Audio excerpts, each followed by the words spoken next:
The Out There channel. Please sub and share.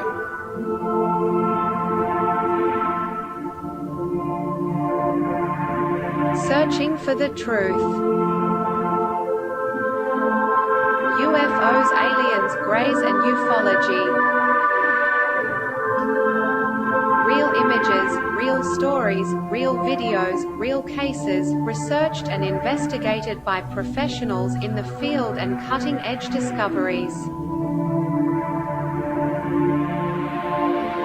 Multiple witnesses, abduction accounts brought to you by Team The Out There channel.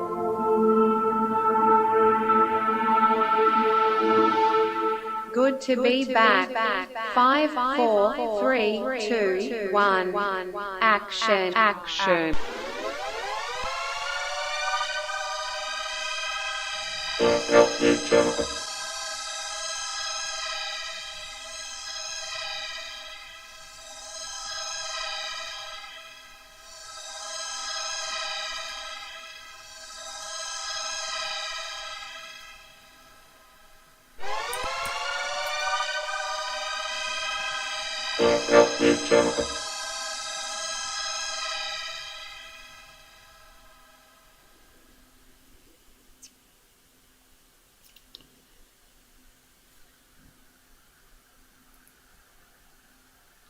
Okay, it seems to be running a bit better.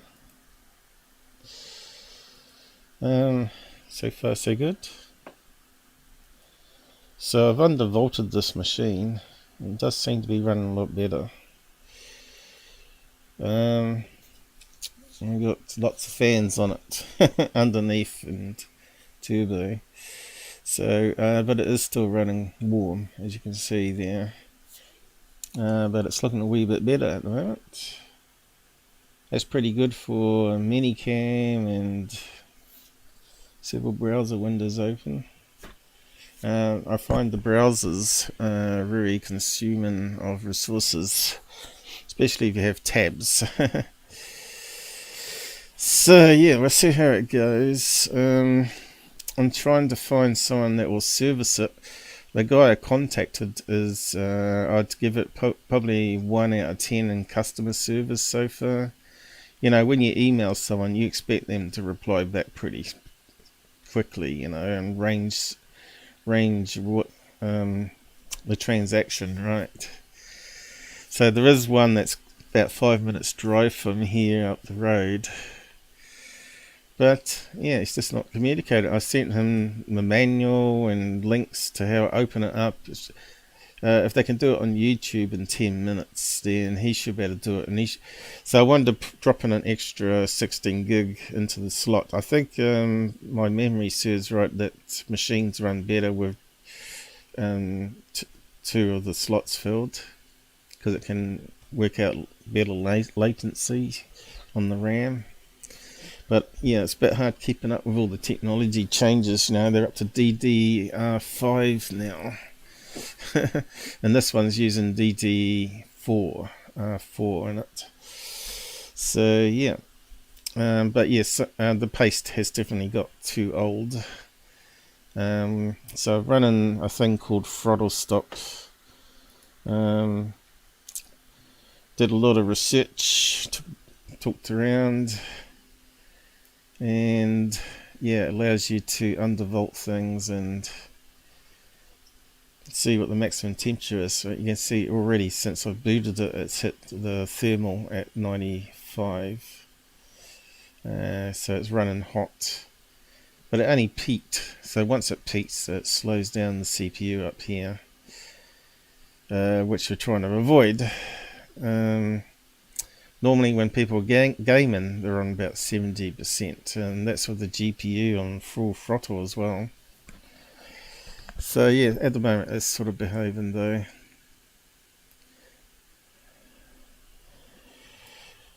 So yeah, I've gone into the secret parts of the BIOS that are hidden. I don't know why they hide it. It should be like another option. Enter this section at your own risk, and you click it and go in. It's the same like phones. There should be an option to root it. Allow super user on this phone. Take your own risk. Could void warranty. You know, that's all. But they don't want to give people control. And I think the MSI, by looking what they've done online, there's a few videos up there. They've made it easy to service the fans. So you just pop off the bottom and unscrew about 6 screws and lift it off. Of course, the ribbon strips are the most dangerous ones. Sometimes they can get cracked. And mistakes do happen. And I drop something on the motherboard. I'm always paranoid because if it's the only machine that's fast enough and workable, I don't like working on it unless I've got a backup. But yeah, this machine could be running nice and sweet again, but it's not too bad at the moment. It's running a lot better at the moment, but it normally goes wrong when we start opening up Jitsi. So I found out there's a few hidden switches on the browser for the CPU core and Chrome flags, and you can force it to always use OpenGL, which is meant to be a better performance. So yeah, so what's gone wrong since the last visit? Well, as you can see, I put up a few videos. And my camera in the bay window died. It just got so hot.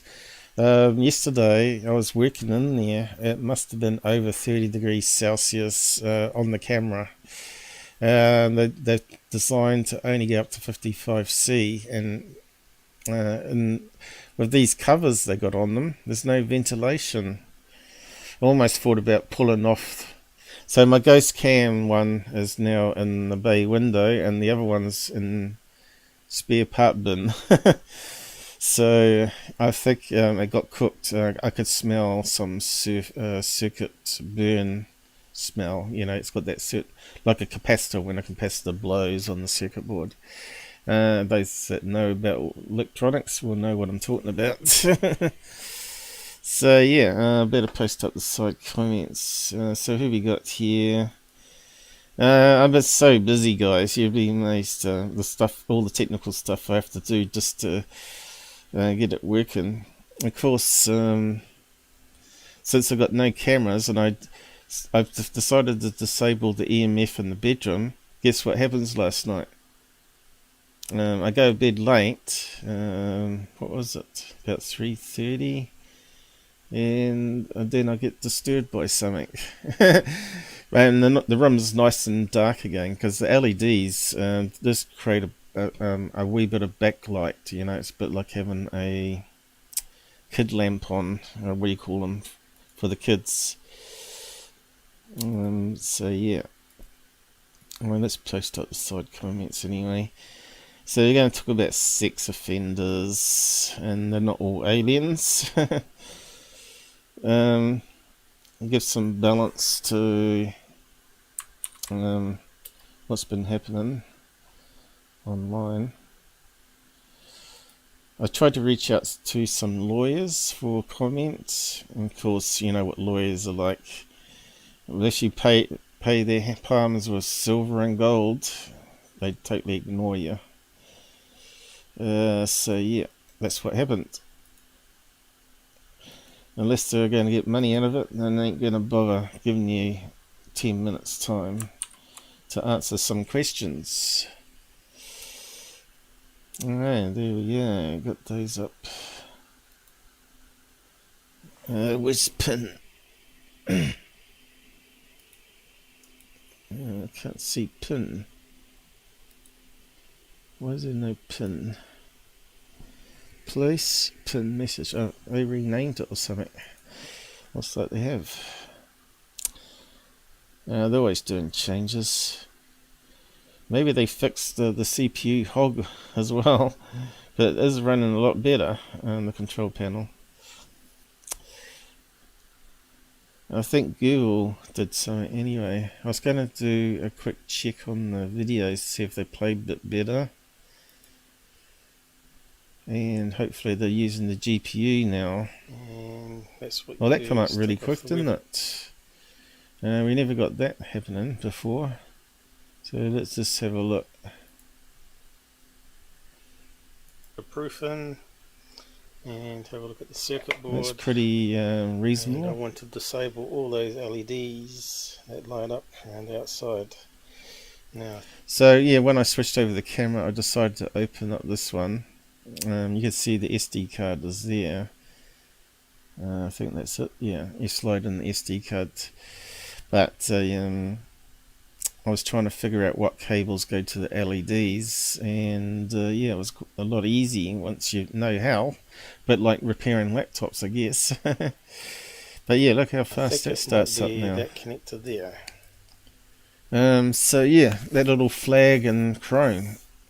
I don't know why they haven't got it on the main settings, where you can select what kind of 3D, what kind of what you call it, platform you want to use for your GPL. You got an optional OpenGL, DirectX, 3D DirectX 11, and some other ones there.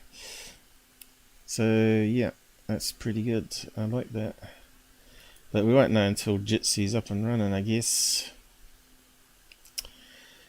So yeah, I did some shorts too, and we'll go over all those in a minute. Just catch up in the comments. What's that? C64, Commodore 64. Never had one of those. I was a Spectrum Sinclair guy. What's this? What is it? MUFON cancel. Show us your face. What's that go again on about? Hello, Blue Chicken. Hello, the Aliens Universe channel. Hello from Canada. Yeah, welcome. Dual channel. Yeah. I think there's a slight boost in speed, performance when you have two RAM slots filled. I think they only put one in on this laptop, 16 gig one, but I won't know until I open it. And of course, RAM's not too expensive, you know, it's about $100 New Zealand. Yo 18 Wheels is here as well. Yeah, it's all working really good. But we'll see how long it lasts. There might be some sort of memory leak also. There's all sorts of things that have changed. Memory leaks as hours progress slows down the computer and chews up all the memory as well. What we're at the moment, you know. So a wee bit more RAM would help out there, especially when we're dealing with video processing and using paint.net, of course. So you can tell I'm a technical person. But I'm an old technical person now. 1 foot in the grave. You know, my mind is like 25 years old in an old body. I think a lot of people are like that, you know. So yeah, I can self-learn. I probably could do the laptop if I had less sausage fingers and better eyes, because I know like that I could do it, but I really find it really hard focusing on those little screws, and you know, one slip of the screw blade and you could damage a surface mount. You know, it's very easy to, yeah, and to also give your machine to someone that's sort of got poor customer service, doesn't seem like they're really interested in the job. You don't want to give your machine, because I can't live without a computer, you know. I need to access at least a few times during the day, else I go mad. I go insane. I need a computer. It's like part of me. I think nowadays, instead of just buying one, buy two. That way one can get service while the other one is being used, and duplicate the drive across. If I won lotto, I could have done that. You know, there was a 28 million lotto in New Zealand, and it went to one person up in Auckland. I bet it was a Indian. There's a lot of Indians in Auckland. Probably 40% of the population up there now. It's like slowly becoming India, New Zealand. They're buying up all the land and businesses around here too, and where I live. It used to be more Asians, but now it's more, I suppose, Indians are classed as Asians though. I don't know if it's a good thing or a bad thing. I think you need to, they seem to keep to themselves, I find. They don't integrate very well, some of them. But they do shabby job at KFC, that's for sure. I don't know. We've had, like, in the last 2 years, 7 owners of it. I think they must lose their franchise because there's so many complaints. Oh dear. You know, I don't know. Is it the modern generation where they don't care about customer service? So my whole life I've been customer service and teaching people and communicating with people. Are computer people so in the closet now? Are they still basement dwellers? I don't know. But yeah, I've been talking to a group about modern things, and it turns out they're part of hackers. They're probably dangerous people. The guy was saying his boss was arrested on stage at DEF CON. I thought, oh great. That should be easy to work out who it was then. But that's alright. You find out lots of interesting stuff through people like that on Discord that have these groups. Anyway, where were we? They thought I was a complete idiot, you know, because I couldn't see and was making spelling mistakes. Is English your first language? Yeah, well, I was going to tell them all my qualifications and things I've done in my life, you know. They probably wouldn't even know what an 8-bit micro was. That's what I grew up on. And I had those opened and soldered bits on little connectors and stuff. I tell you, back then I didn't have the magnifying glass. I didn't have a really decent soldering iron. Yeah, but anyway. But I did pop out chips and replace them because Spectrum had a special chip called a ULA, which was like a universal logic array, and it just took one of the bits to be stuck, which is like a latch, a door latch that's stuck open or closed, and any peripherals that you add on the back, like RAM or robot control. And there's all sorts of add-ons for the Spectrum that you could buy that were really good. And I had pretty much every one of them. Music Machine was another one that allows you added on MIDI onto it. Yeah, it's a lot of fun, the 8-bit micros. And of course, if you blew it up, I was earning so much I could just buy a Spectrum every day if I wanted to. Yeah, my school friends were all jealous of me because and they're a few years behind me. I said, it's alright, you can borrow mine. That was really good. And I even drove them to university free of charge and all that sort of stuff. Because I had money in the bank. I worked while they were still in school, and they decided to go straight to university. I decided to go straight into the workforce, right? And so I used to drive them, and I had this Mini, right? You could spin a Mini around on a dime, front wheel drive. It was great fun. I was like a Warren Atkinson guy.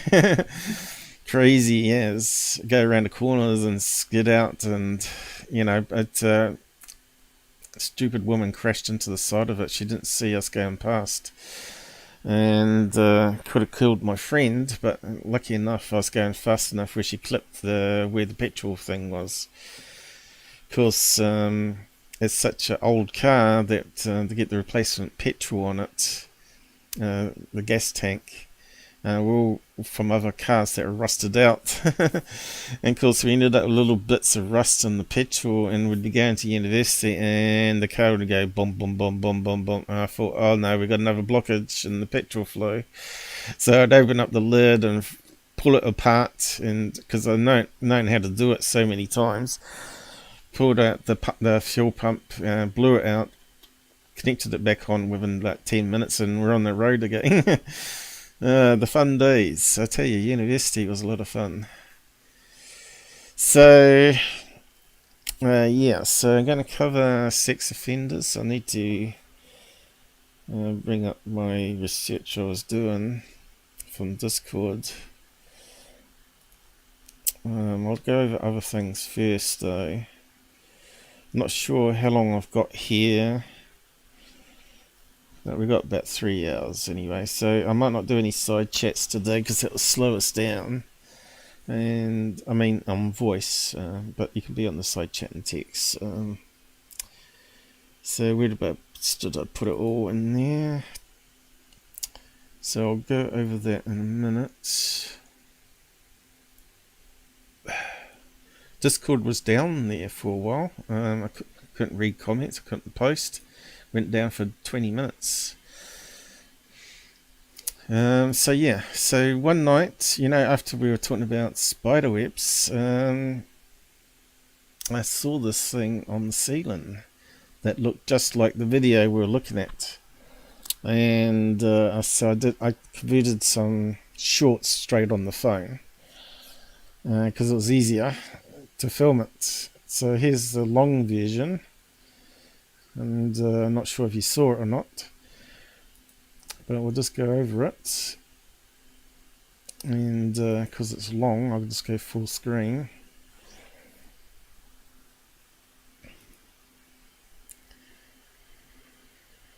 Shows up the Sony phone.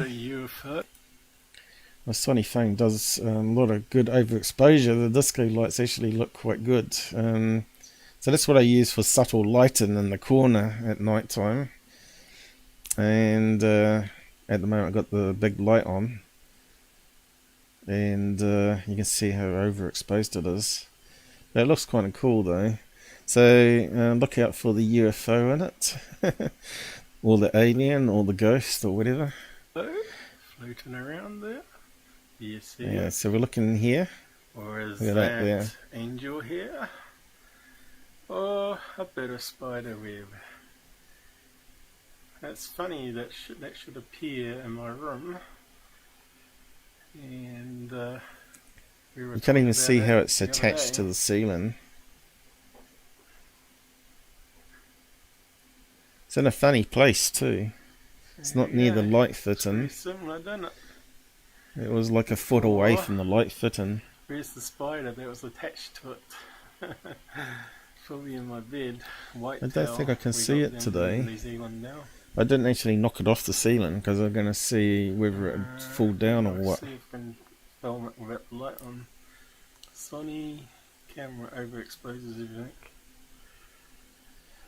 So it kind of looks good there, but I got another angle of it, and actually you can see the disco lights illuminating. It's really looks really good. Shorts don't play very well on the desktop still.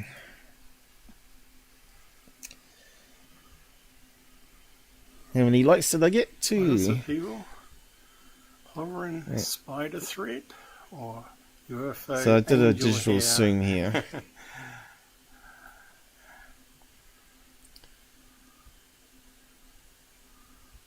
There you go, What it's is it, people? illuminated. Hovering spider thread. So I only did a little or short 14 UFO second one angel here. hair? Just at the end it illuminates, I think it is. Here it goes. See that? What is it, people? So yeah, I put it up there asking people what they thought it was. Spiderweb, angel hair, me doing a trick. You don't know, do you? But yeah, it's actually a spider web. You can't see the thread that it's actually hanging off. That mass at the end, I guess, would have had a spider in it. And where the spider is, I don't know. It's probably in my bed here.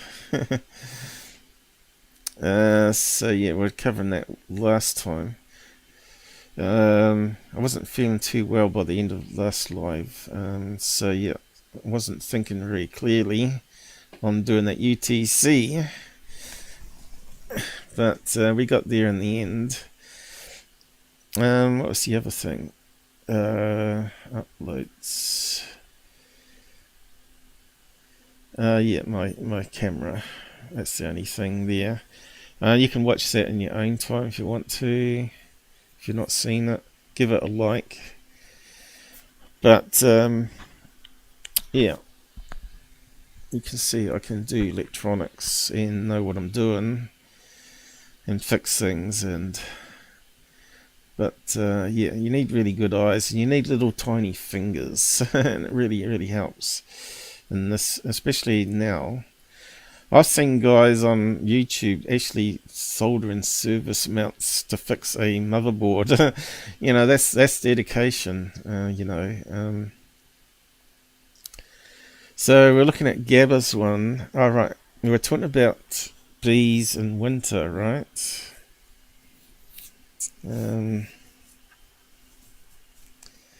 Bees in winter. Remember, we're talking about. It's not the best of fonts, though. I'll have to zoom in.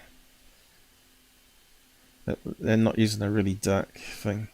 Again, it's taking control of the mouse, and I can't zoom in. Let me just fix that. I really hate these Chrome browsers. They've got no mouse disable functions. Should be able to tell it and leave the horizontal scroll rule alone. We don't want to scroll up and down with that. We want to scroll up with the other one. But nope. Okay, we got it back. Alright, so let's go back to it. Let's scroll in now. It's fighting me, but it's working. What do bees do over winter? During summer months, bees would normally collect enough honey and pollen to sustain themselves, unless you've got a beekeeper that steals it all and then has to feed them sugar water instead. Else they die off, right? But they do still die every 6 weeks, I think it is. And they clean out the hive.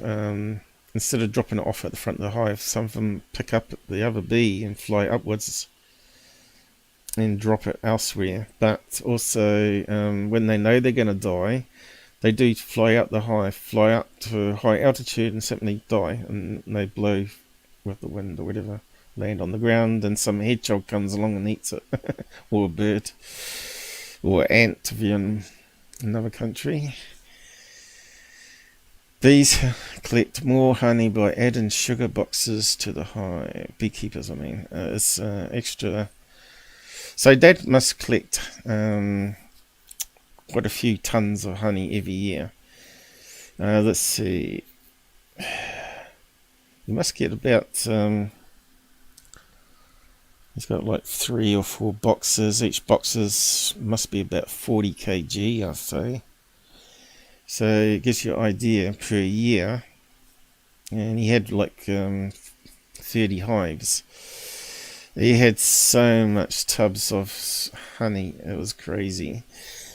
But people keep coming here buying it. They'd rather buy his than the shops, because the shops is not as good. I think they add a wee bit of water and water it down even. All the sellers do. Dad's has different flavours depending on where you place the hives as well. But anyway, people often think that bees hibernate over winter, but they do something even more fascinating during the colder months. Their major purpose over winter is to take care of the queen so she can recolonize the hive in spring. In late autumn, when the bees have their stores of honey for winter, they throw all the male bees, known as drones, out of the hive to die. Lovely, isn't it? Sounds like a good movie drama. They cannot afford to feed extra mouse, and the queen does not need them for mating over the period. The bees stop flying when the temperatures drop down to around 10 degrees Celsius. And they stay inside the hive and form a winter cluster to keep as warm as possible. It does get quite warm in the hive. The cooler the temps, the more compact the cluster. Heat is created by worker bees shivering and moving back and forth between the inner parts of the cluster. Bees usually do not fly outside of the hive during winter, as there is no flowers in bloom, therefore there's no pollen or nectar. But on a nice sunny day, this is a key one here, on a nice sunny day, bees make sure they get some exercise and eliminate the risk of body waste by flying short distances and then quickly return to the hive. So even in a winter's day, if it's sunny enough, they will come out the hive. There you go. You know, Gabber was debating me that doesn't happen. But insects are amazing things. Bees are amazing. Roaches have been around way before we have, so there you go. So, could it have been a hive in a tree, and inside a hollow of a tree? Sure. Could it have been a wasp? Wasps would be the same. They would be like the same. They'd get out the hive occasionally. So yeah, you can't rule out it not being an insect that you capture on your camera. Hey, talking about the person, Gabber is here. Okay, just catch up on the side comments before we move on. Man, there's a lot of people here. I'll just shrink that down a bit. So yeah, you can't beat doing research in this field and always keeping up to date on how you can be fooled by stuff on the camera. What's the average house price? What are we talking about, houses? In New Zealand? Well, the one I'm living in is getting up to $1 million. I think it's doubled in price in the last 20 years. It's brand new, pretty much 20 years old.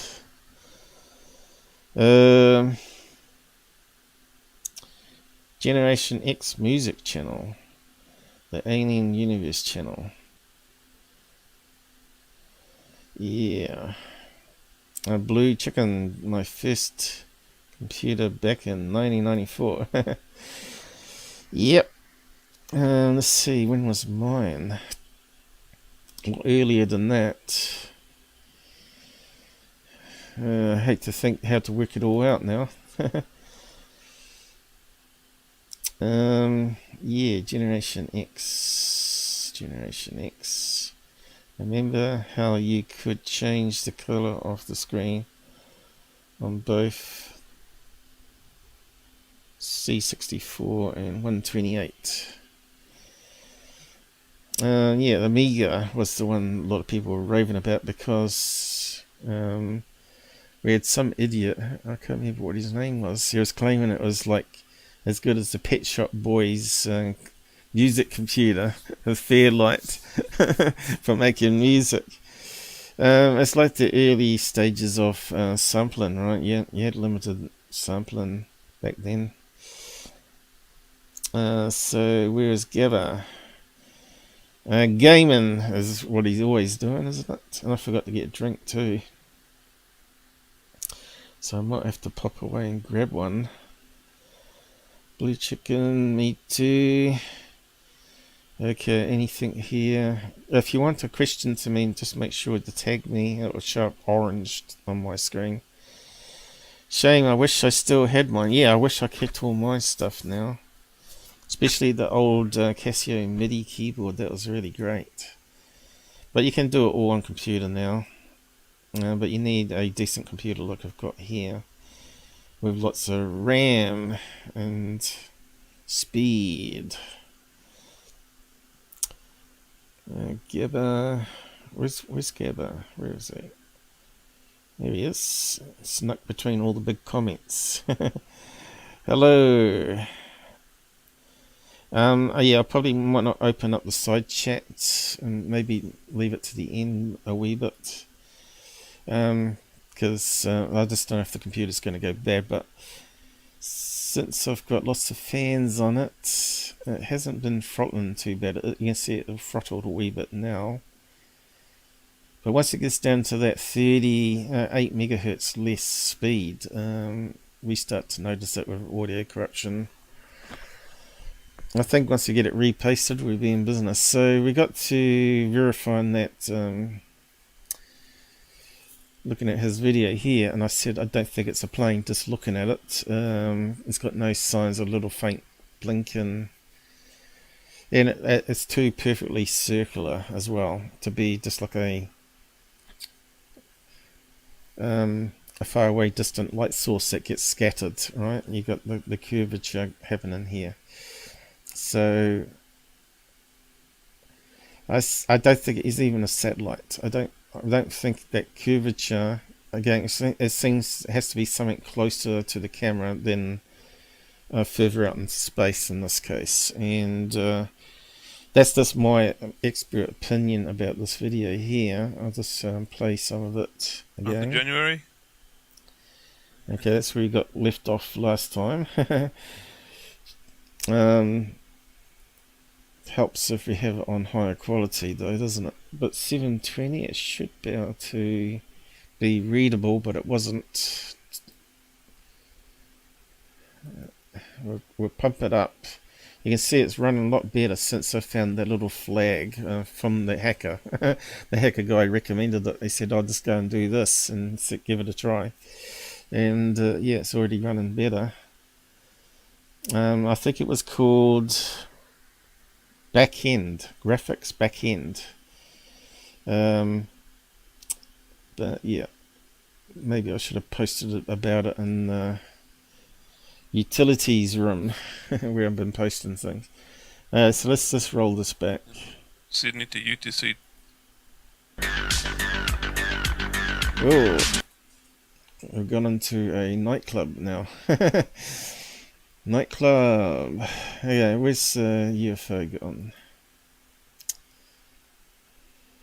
So he had a side by side here where it looked like it was bigger than the star. And just zoom in here. There it is there, moving. Looks like it's 3 times bigger than the star. Well, the brightest star, I should say. Yeah, it's moving past a couple of stars there. It's quite bright. Doesn't seem to be flickering like a satellite would do if it was spinning. So I narrowed it down to could be a LED balloon from a wedding that may be hundreds of miles away, or an unknown craft, sphere craft, or one of these new experimental Black Ops sphere drones. Now I'm not too sure why it suddenly looks like it's changed directions, because it was going that way, now it's going this way. Did you reposition there, Gabber? But it looks like it's travelling horizontal, and it looks like it's coming down on diagonal. That's just optical illusion you get with how you film cameras in the sky there. Yeah, we're not going to talk too much about this today. Maybe push it to the end. I think security team put out some more garbage. Maybe I'll have a look at. Under a full moon. Passed under a full moon. Oh, right, okay. So the full moon would have blasted out merged it so you didn't see it. What do you call it? Saturated it out into existence, overexposed it.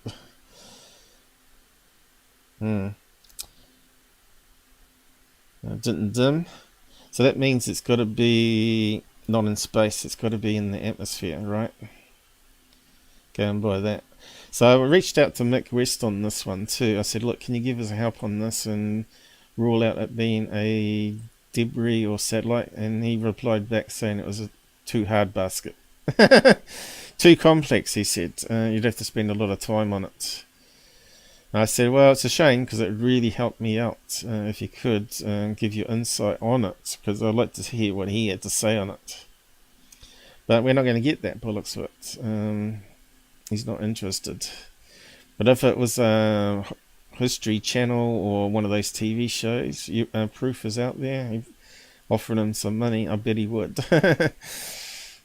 So yeah, it's just me and Gabber to sort these ones out, I guess, and anyone on the side chat. Not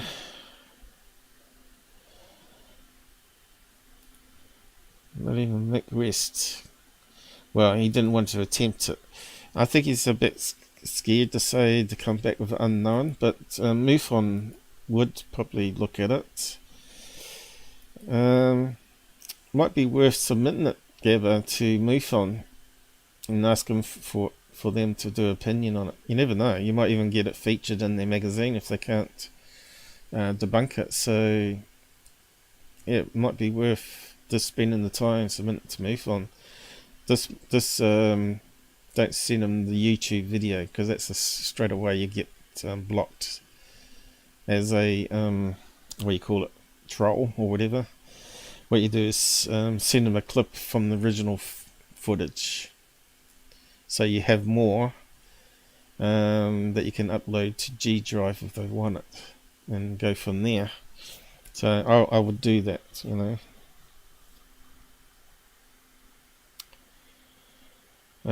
That's why I said send a clip. Just send them a clip, and maybe some Zoom highlights of what you did. And of course they want all the information, direction, and all that sort of stuff. Well, go back and watch Earl Grey. I think you'll be able to trust him. He does a good job, and he's I think he's trying to improve MUFON. He's got a more senior roles here now, so he's moving up the ladder, and he told me he's not going to have any more BS people on stage like they've had in the past. He said that's going to have to stop, like Greer and all those other grifters, right? What was the ones we were talking about?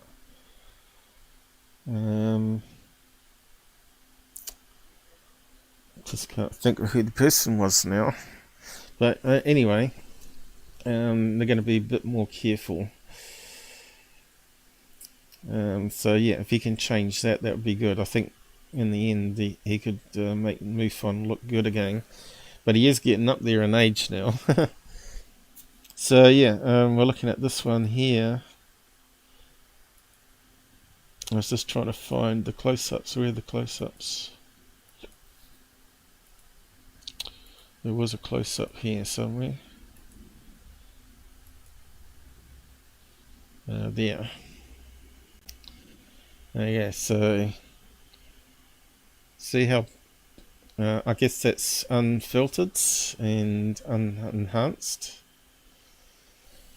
We can see how it looks so cookie cutter. People would say that looks like CGI. It's so too perfectly round, but it's not perfect. It has little distortions, but that could be you got to remember the outer edge is not pure object. It's going to be like overexposure and atmospheric, so it's going to have not such a defined edge on it, right? So normally you'd run that through editors and dim it down and see how the shape goes, if it maintains or gets better shape. But yeah, what is it? We don't know. We probably won't be able to know either, unless you captured it physically. I mean, unless you got other trace evidence. So he's trying to map it here to the stars.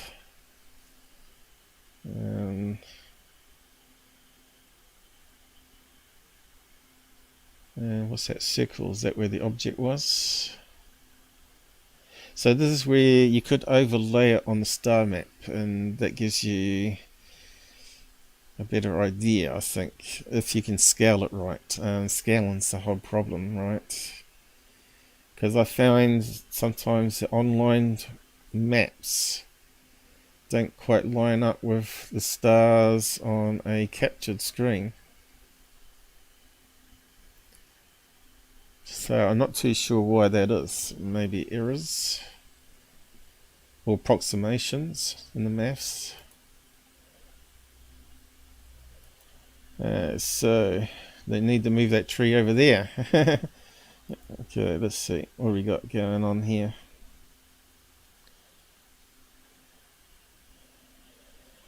It's very hard to see the stars, isn't it? I wonder if you could run the filter on that.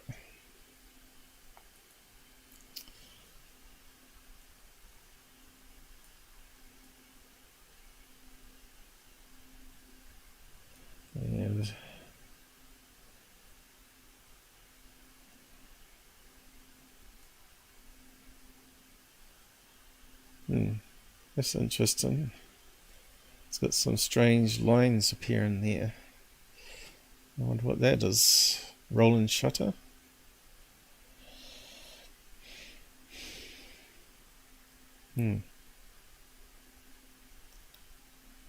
Movement. Corruption in the video. It's kind of weird. So anyway, you need to be able to see the stars, and you can see it's very hard to get them to pop out using this online method anyway. They sort of show up. Invert maybe.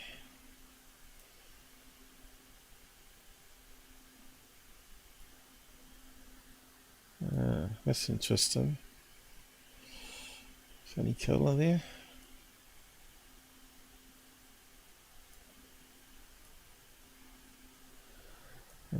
So we got lots of noise there.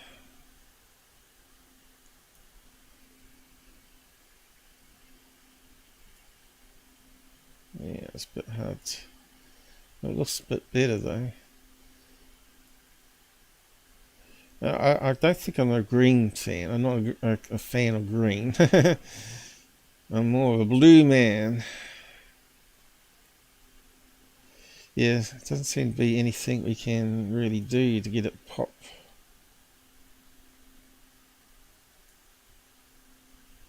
You'd have to do that in editor probably. But anyway,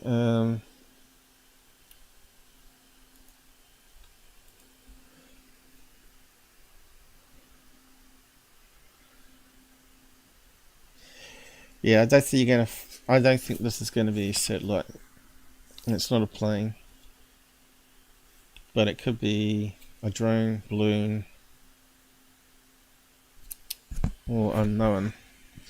But anyway, we might just leave it there.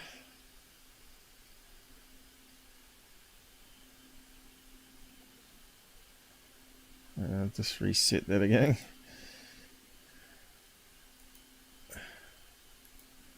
What's he got here?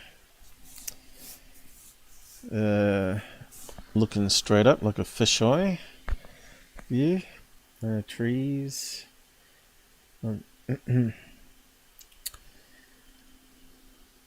Yeah, this is where the fisheye camera might come in handy actually, if you had one that was perfectly round, not like mine that looks like that, a shape of an eye, right? But anyway,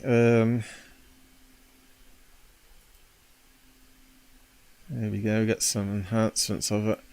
Again, we got a good outline here. It's not like a normal star. I think I had a picture of a side by side of a star. When you got other objects that you filmed on the same camera, you could do like what a planet looks like, what a star looks like, and what a plane looks like if you've got a plane one, and put it all in a row, right? So you could just do like a legend and say this is what it looks like on the same camera with the same zoom level. Then you can eliminate them. That's what I would do if I was doing analysis on this. But yeah, you'd have to catch all the different objects look like. And if you've got a meteorite even, that would be good as well. Like a fireball, and that would be more like a tear-shaped flash, right? But yeah, we'll leave it there. So this one we can't solve. And that's the problem with these type of videos, right? Unless you've got a like something that's really up close, where you can see the plane or the UFO shape. That would be really good. But anyway, we'll just post a link to it. Oh yeah, I suppose GABBER could have done it.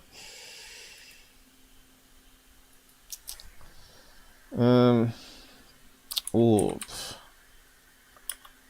New South Wales, is it? Would you? Yeah. Was. Just catch up in the side comments. I can't look at both screens and. Oh, I wasn't meant to zoom in. Yeah. What do we got here?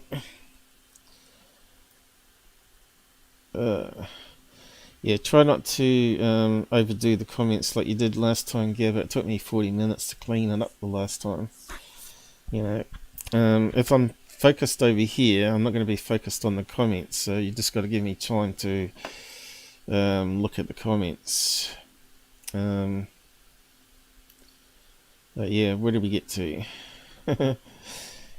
People have been saying for decades MUFON has been infiltrated by 3-letter alphabet. Yeah, but you'll find a lot of the investigators are just like me and you. So yeah, it's only the people that seem to have HQ responsibilities, right? They're not actually investigators even. I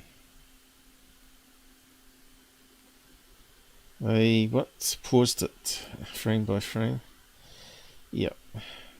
And show the circle of the UFO orbit. Yeah, but you got to count for distortion and movement, of course. Slight movement, rolling shutter. Go to the end of the satellite radar map. Check. I paused the video frame by frame. What number was that? That's what we got here, isn't it? At the moment on the screen. I don't think we need to. I think we've looked at it enough. Go on to the end. I'll show you where the moon is. No, we don't need to worry about that. But yeah, even a picture of the moon next to it would be handy. Maybe you can do that later on today. Just put a picture of the moon, but scale it down, and we can see how it's distorted around the edges. And of course your plasma one, that was different. And yeah, we'll go from there. Next time maybe. Not today though. I still haven't done any MUFON stuff. But yeah, I'm just really a bit pissed off with their thing here not working, right? These pictures are still not coming up. I'll just reload it. You know, it's not there. There's no picture. No matter what, yeah, tell people. I don't know if they reckon it works for them. If anyone can get it working, let me know. Any regular person that doesn't have a login account for MUFON, because the site's useless now. Like I said, we've only got the top 20 sightings posted, right? Per day that you can look at. That's about it. So what do we got here? High altitude. What we saw there's nothing from this planet. See, that's sort of judging it, right? So people, straight away you get suspicious. Perhaps we could have a look at a couple of them actually while we're here. Looked like 3 orbs lighten up the clouds. So that one might be worth having a look. 2 skinny spheres near each other. That's similar to your one, Gabber. I mean, not skinny, shiny. So I misread that, you see. H and K.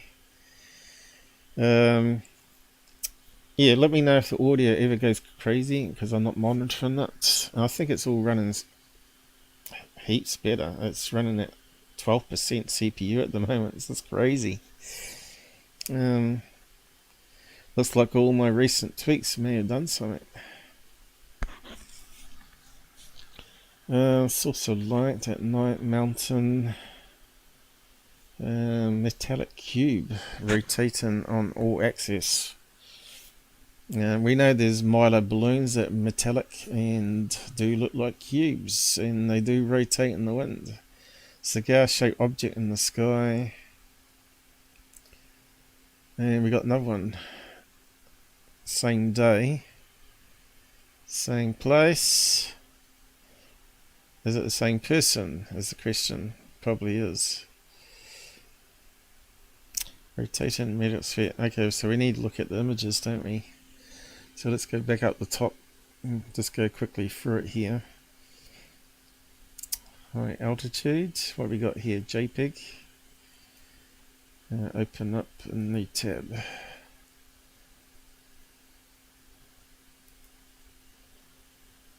Okay. So what are we looking at here? Looks like we've got a bright light source here, doesn't it?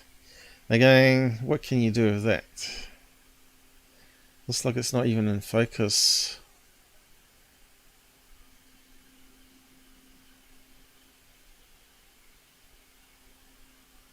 I suppose maybe you could work out the stars there. Possibly a satellite, you know. Who knows on that one. Without a video, we only got a photograph. On to the next one. We saw, there's nothing from this planet. Okay, what do we got here? Movie. Well, we can try it. Apple phone. Movies don't generally play very nicely.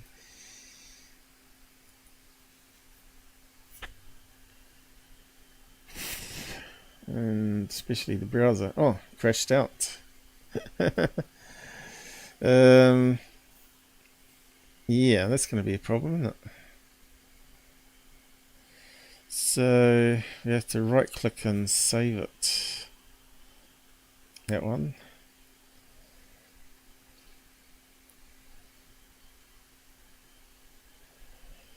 Yeah, I wish all phones had a standard video format, make things a lot easier. Apple, this is a problem with Apple. They always had to be in conflict with everybody else. We've got to do it our way. How big is it? Cannot be downloaded securely. There we go. So we've not actually got access.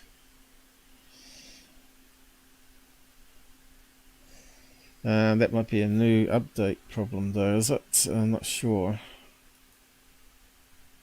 How do we get around that? Keep.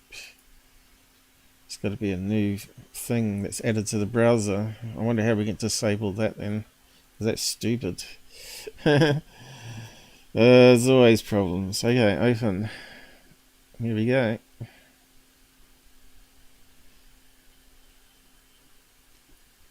Yeah, so Looks like a tube of some kind. Astro train. Could it be a solar tube balloon? And we're not sure if it's in the right orientation here either. Because he didn't give us any photographs of it. Let's have a look again. Let's zoom in.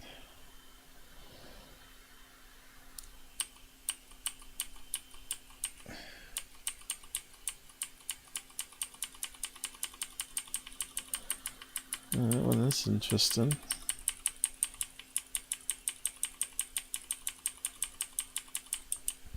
I'm not sure what that is. It does kind of look like a balloon though. And why did they stop filming it is a question.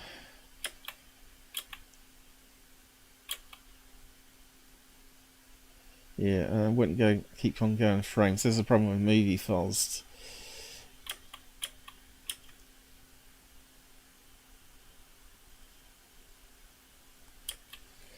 Yeah, could be one of those stealth blimps. Yeah, I know you guys love my stealth blimps. It could be a sender. You don't know. We've seen it from the side.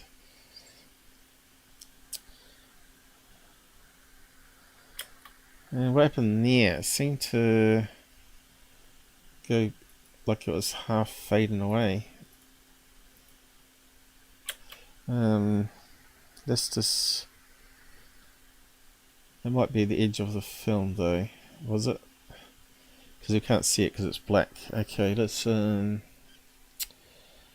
put some filters on that one.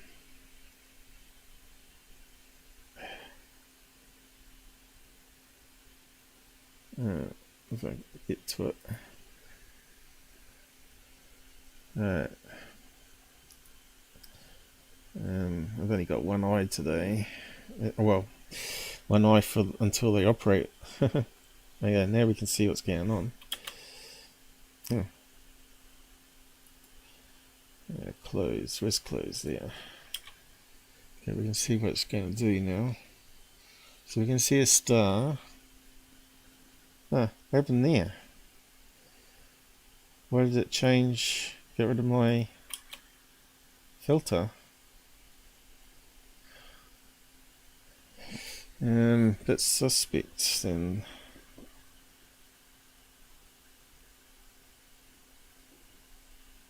Looks like a star. And then it changes. Why would you do that and not keep filming? So definitely getting off the edge there, but I can't see where it went to.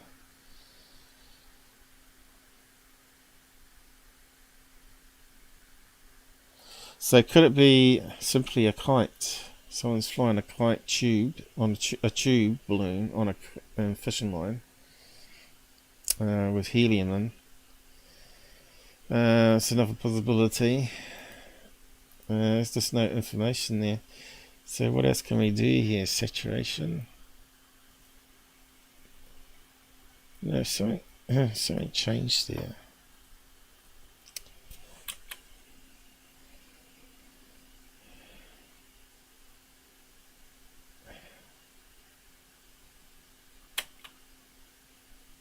So moving it from a light source. Okay. We had to really turn up the gamma to see that one. Turn it back off. So that one, be interested to know what MUFON investigated it as.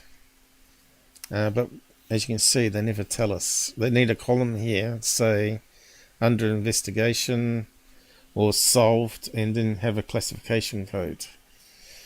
But you don't get that. And probably if you pay a monthly membership, you probably don't get that either, right? So yeah.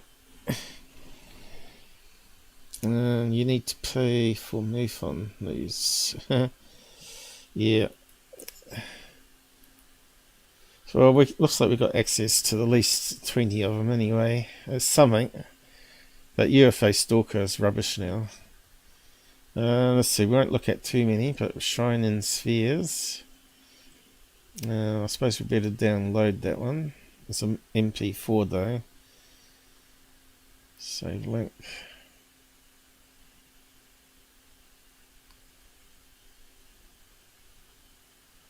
It's interesting that he's got ping and then JPEG, so is that on two different cameras there? Because JPEG has compression artifacts, right?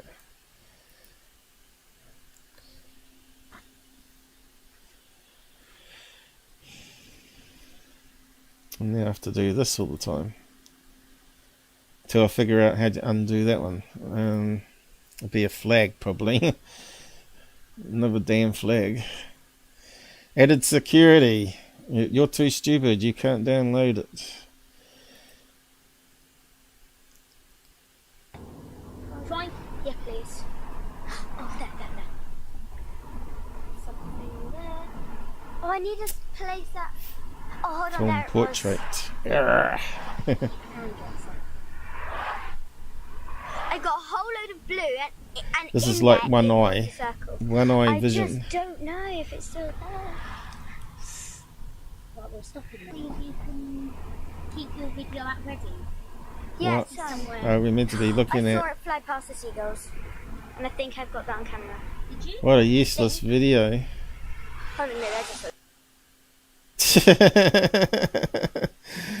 Two shiny things, balloons. I don't know. Whereabouts is it? Just let's have a look at the images. So there's two kids in the back, so it might be two cameras. Open up new link. Right there it is. So not. At least I got a red circle. But yeah, can you see anything in that, guys?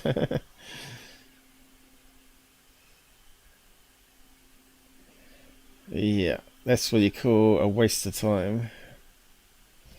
It could be birds, it could be planes. I thought it's going to be a nighttime one like Gabber's, but no. So that one's a waste of time. I don't think it's worth looking at the other ones. The other ones are probably edits. What else we got? There was a couple of orb ones here, wasn't there? Smoky object made slow, smoky circles. Well, that sounds like one of those RC planes with some pyros attached, hovered above. Then another object appeared and hovered. Tower of light. That sounds like something we've already seen with the pillar of light. So maybe we can come back to some of these. I won't do them all. What else we got? Glowing orange orb. There we go. What have we got for that one? JPEG. Wow, no one filmed it. Good one.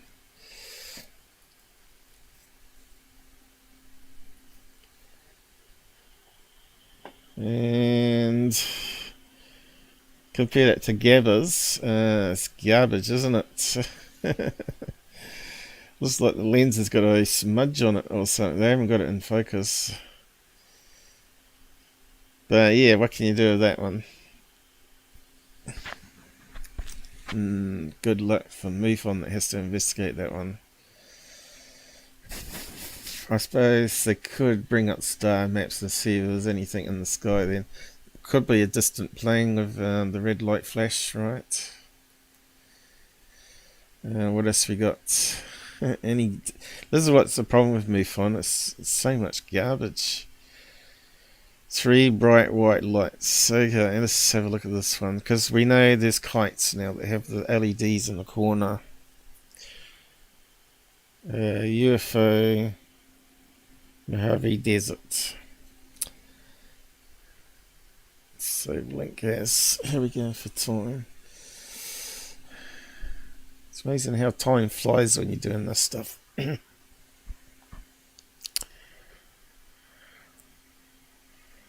it's time consuming.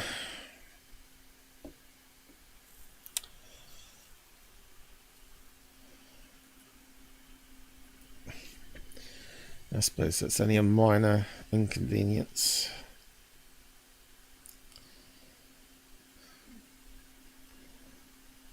Okay.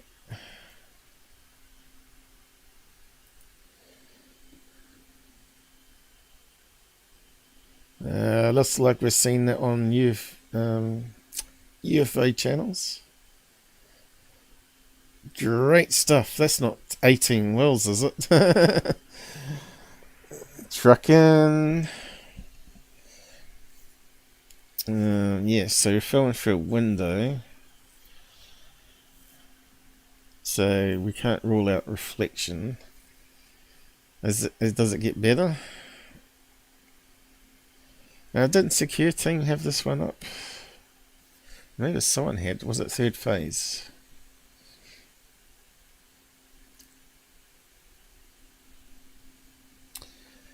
It's garbage. Garbage. And where's the up close UFOs that we used to hear about with multiple sightings, you know? We got the camera tech nowadays, and we're not getting those type of images. There we go. Getting bigger. Crop duster plane. Who knows? There we go. And it soon's passed. So how big was it? Kind of looks like a light, doesn't it? More garbage, you know. I don't really want to waste my time on this one. Isn't that just a roadside reflector?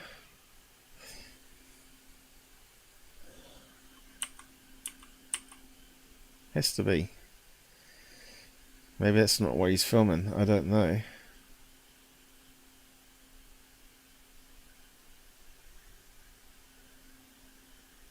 And we can see a car there. That's the sort of up close we need for this. It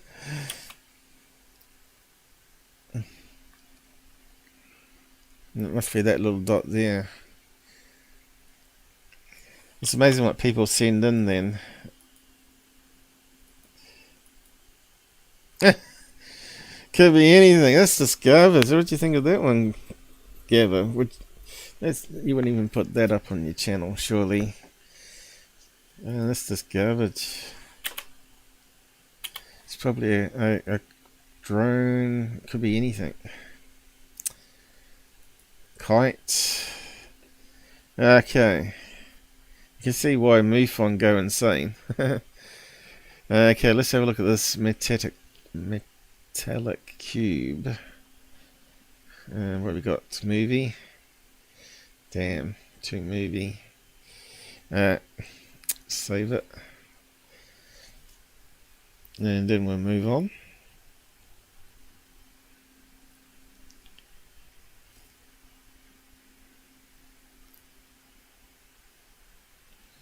At least it's working pretty good.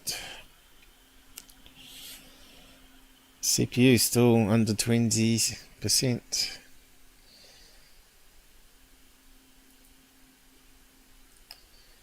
It's one of the hottest days we've had here too, but we've got the aircon on the hallway, that makes a difference. Downloaded already, it can't be very big. Mind you, I have got lots of speed here.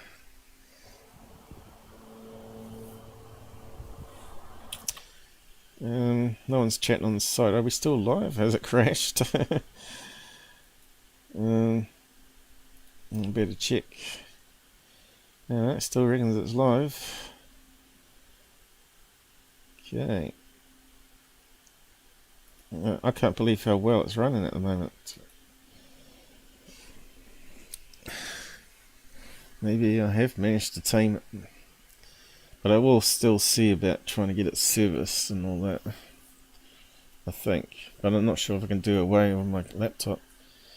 I'm willing to spend $500 more of my money, or on credit anyway.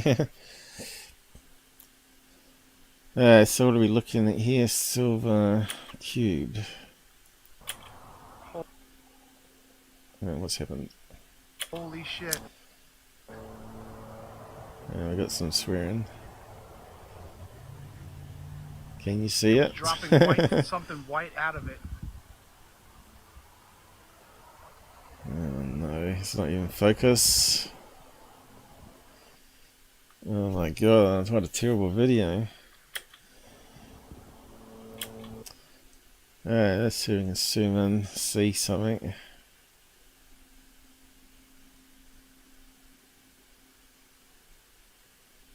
That was out of focus even then. Now it's in focus. Now can we see anything? You can see a tree. That's it. Ridiculous. Looks like we're going to waste our time on that. We might need to get the next one. Where did we get to? Down here, was it? Yeah. Looks like he sent some more in. So what is it? Instead of adding it to the same ticket. Which one do we muck around with? Choose a random one, I guess.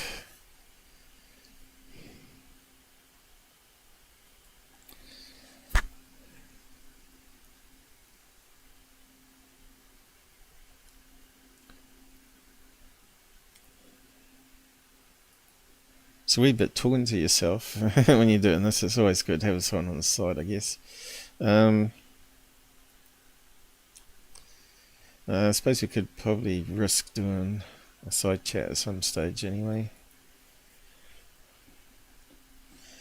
But I really should move on to my main topic. Time's moving on. Still there. Yeah, is it? Where's the red circle?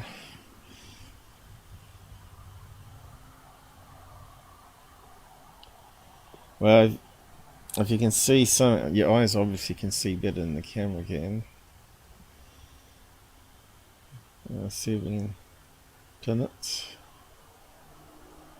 on focus. Now some trees are in focus. I don't see anything, guys. I think maybe you have to put some filters on this one. So where is he? I don't know. Florida, they reckon. Near a waterway. So it must be one of those houses with the waterways, right? So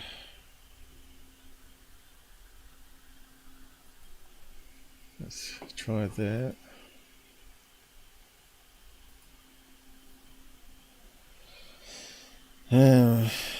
What shall we do with that one though?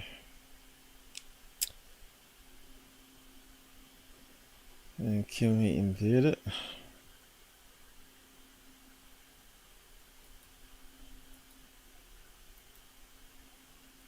Crop, colors, advanced, mirror.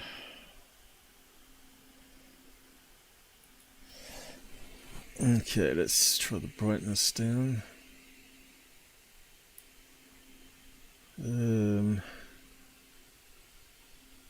Still can't see any silver cube.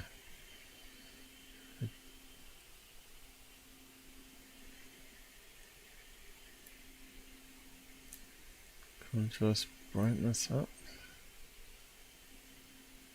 Waste of time. So where is he looking?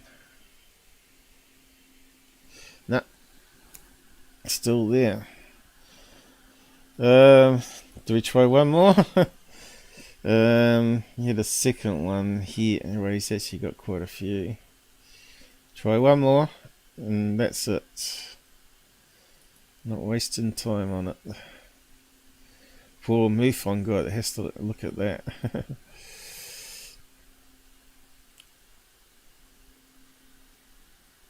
And they don't get paid, remember? They're self-funded.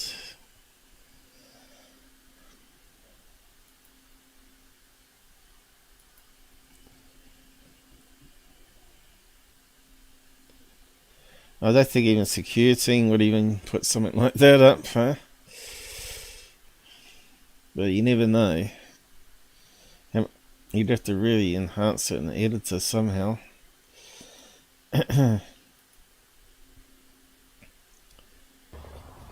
Still there. There we go again. This is the second one. Still no visible object. Not for me anyway. Could be something there, I'm not sure. My eyes are just not good enough. And we can keep zooming in, but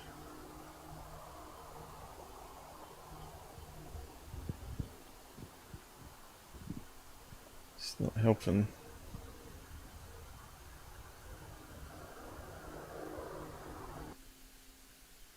Sound like a good title, but the video is shit. You need an optical zoom on something like that. So yeah, there we go. MUFON again. Apart from the cylinder one that we first looked at, is garbage. Sounds good, doesn't it? Large light morphed into a metal object. And we got some MUFON 1 and MUFON 2. So they renamed it, see? It's not good. You've got to keep the original file name. There we go.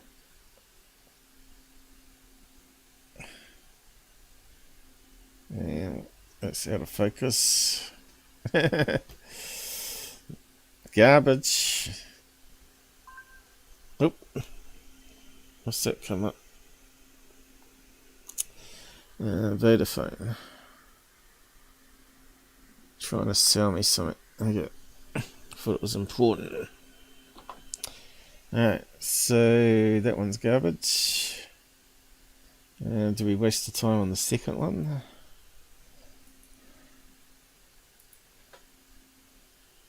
Yeah, okay, what we got? What we got? What we got? Yeah. It looks a bit suspect to me. Out of focus. Out of focus. Looks like a fake to me.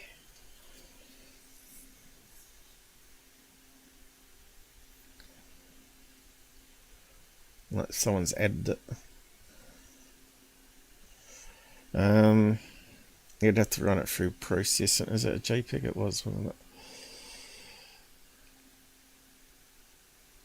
it?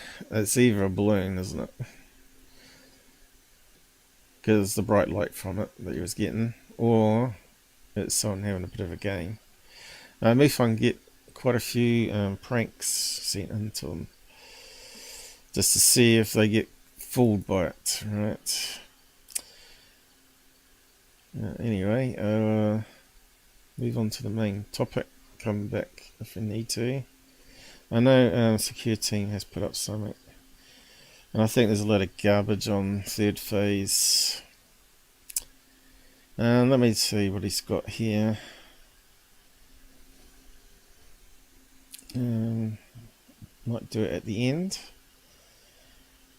Again, we're back to NASA. We'll never show you this. And it looks like pixel NASA images again. So I suppose we could play it at the end for a bit of a laugh. Okay. I'm thirsty.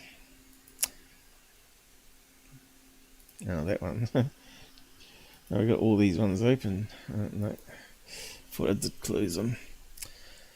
Alright, so UPX has been causing a bit of a stir with someone they hired. Apparently is listed on the sex offender register. So yeah, I've been doing a wee bit of research into that. So I've got a clip here. Don't know if it'll play in the browser. I might just copy it. Just play when he called into the show. And we go from there. Under fair use. And I'll add my own stuff to it. Shame the lawyers didn't reply though. Because I was only asking a general question, they could have answered. Or a few general questions. One of the questions was, how likely is someone to be on a third tier sex register and be innocent? Because they would have had cases over their career, right, where that may have happened. So I wanted them, but obviously they weren't going to stick their necks out or pay us gold first or money. So his name is Michael Beary. He was in the side chat here. And then they invited him on. So how many sex offenders would go on air live? I don't think many would. I was trying to see what name he used. Must be further up before he joined. He wasn't very good technically on computers, so I'm not sure why he's actually in ufology at all. Especially UAPX, because they're meant to be like technical people, right? I'll just go back a wee bit. And just check. Here it is now. Is it? No. His chat's more busy than mine. But yeah, if you're going to make sure you don't copy and paste the same thing in the side chat, because you'll end up on the spam list and you'll have trouble commenting on everybody else's live stream, right? Don't do it. Don't be tempted to keep typing the same message over and over again. Yeah, I can't see him. Why can't I see him? Maybe he's trying to get on the show, but anyway, we'll just play it. But you're on a sex registry. Yeah, I don't understand that. I'm going to have somebody. Alright, he's already joined the show down there. So I have actually got a link to these documents. Got to be careful, one actually has his address on it. You think though they wouldn't have the address on there, because there'd be like social warriors that would go around his house and set it on fire and stuff like that. It's kind of a bit risky, isn't it?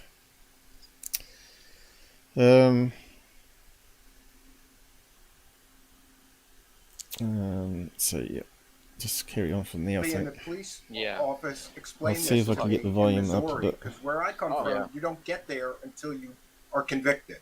Yeah. It's part of being convicted. All I gotta do is the girl lied. She lied. I can show you the police report that shows. Yeah, blame the victim. I have your picture right here, by the way. She's not a victim. You're on. Okay, so the girl in question, I understand, has committed suicide. She was 15. But is she legit or not? Who knows? Now, I was on a court case in Christchurch here where this sort of situation happened. I think it lasted all week. But, yeah, she was up on the stage crying and answering the questions, and he was sort of standing there. Was in the side part of the court with no emotions on his face. And, yeah, he kind of looked guilty, but he actually got a not guilty verdict. turned out as the case progressed on in the court, on the one I was on, turned out that the cops had done a really shabby investigation. I don't think there was any rape kit done, so they didn't have any DNA. They didn't photograph the windows. She said the windows were now shut. He said it was because it was an old house and the catch had broken and they couldn't leave the place unsecure, so they just banged in the 9-inch nails in it to make it shut, which sounds pretty legit to me, because there's a lot of old houses, especially where he was living, that were like 150 years old, had wooden window frames, right? And we didn't find out a few days later that she was actually an ex-girlfriend that got back together with him for that night, and they had sex, because that's what he said. And we didn't know where we're going to go with this case. It was complex, and we didn't have enough forensic to back up her claim. So if there's any reasonable doubt, you have to always vote not guilty, right? So yeah, at the end he was wanting to shake the jury's hands, and I said, "Nah, I don't want to shake your hand, mate." I said, "You're really lucky. It come really close. It was like split 50-50. Some thought it was like a domestic where she was trying to get revenge on him, and the other ones thought maybe there was more to it.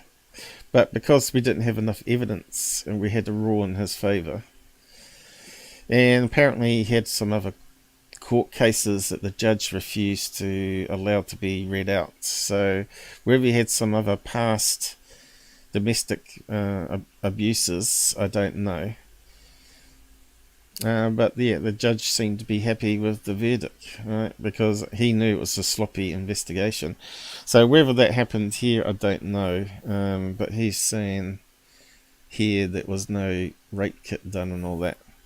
So why would he go on the show? And also try and defend himself? A kind of strange thing to do. You're on the Missouri State Highway Patrol .government website under the sex All right, offender well, I mean, registry. you want to like me to tell my story, or you just want to like drag me to the mud? Go for it. Tell the story. Go. The girl lied about her age. She lied about her age online.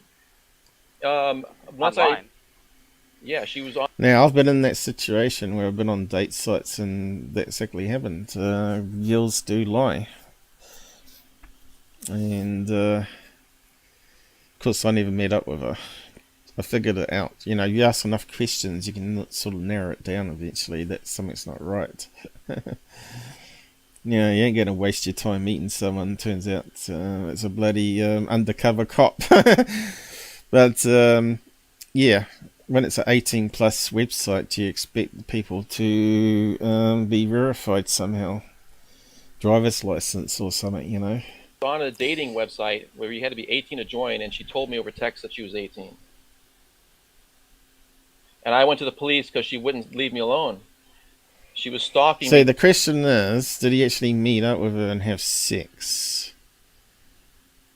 And then she regretted it after. Who knows?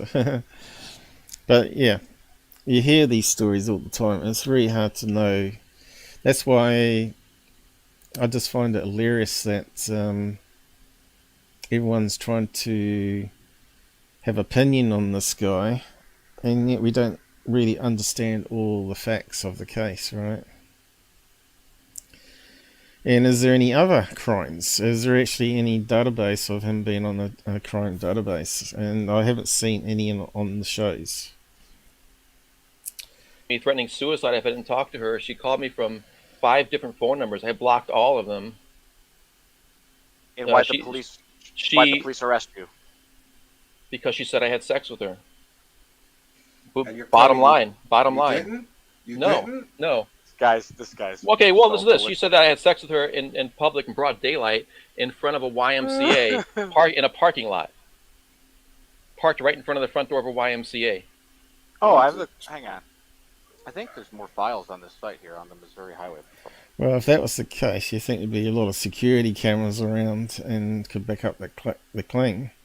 So why would he enter into a plea deal and not take it to court and try and win it? It's a wee bit suspect to me.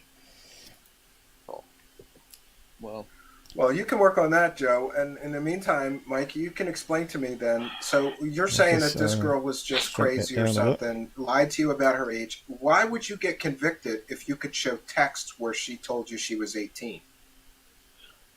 Because she said I had sex with her after that. I mean, like, I don't know what to tell you. I went to the police. They told me she's not 18. She's 15, 16, whatever her age was. And then after that, she said that I had sex with her. So after, supposedly, I went to the police multiple times. I then met with her because I wanted to have sex with her in a parking lot. Sounds legit.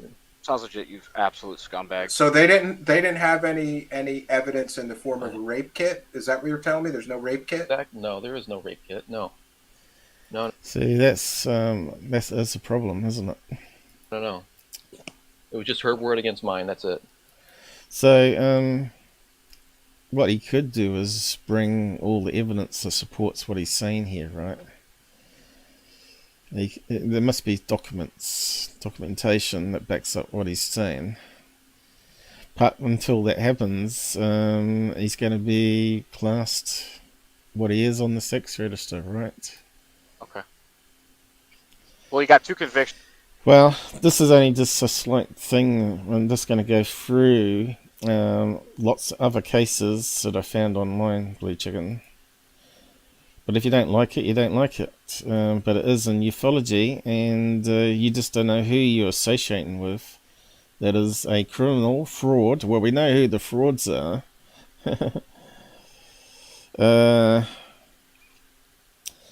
Yeah.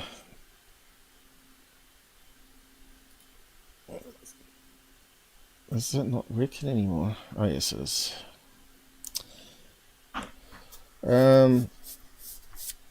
Yeah, that's the problem.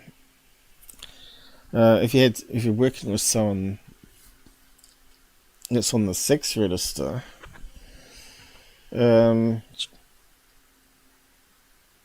wouldn't want to trust them around your family and stuff if you got too friendly with them and didn't know it, right?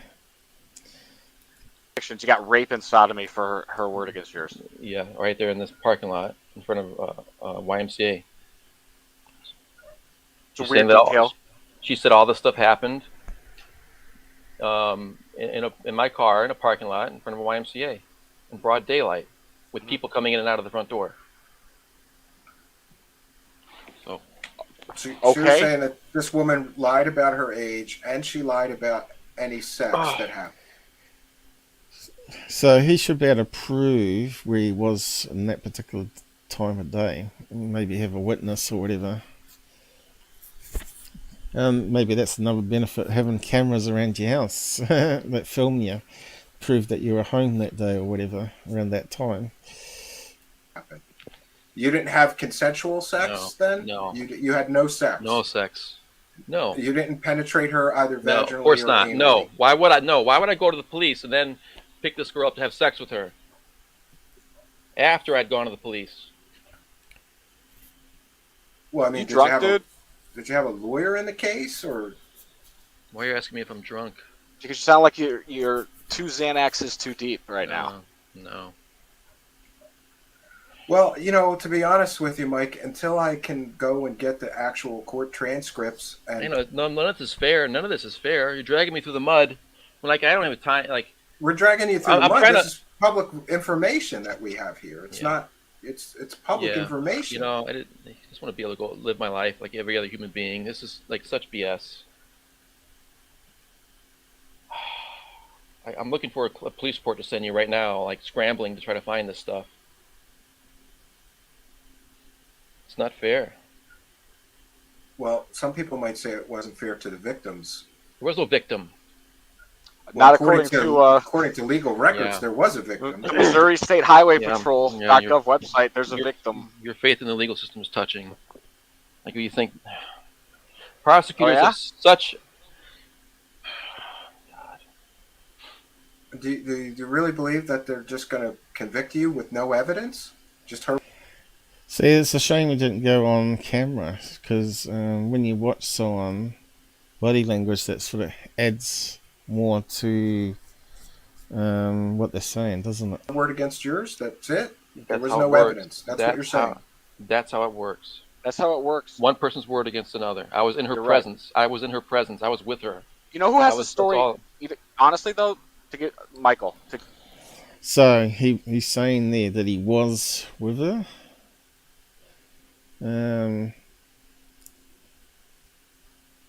Before the incident. See, this is where it's a wee bit confusing. To give you the benefit of the doubt, you know who has the exact same story as you? Literally every other child rapist. Yeah, well, what can I say? Wow.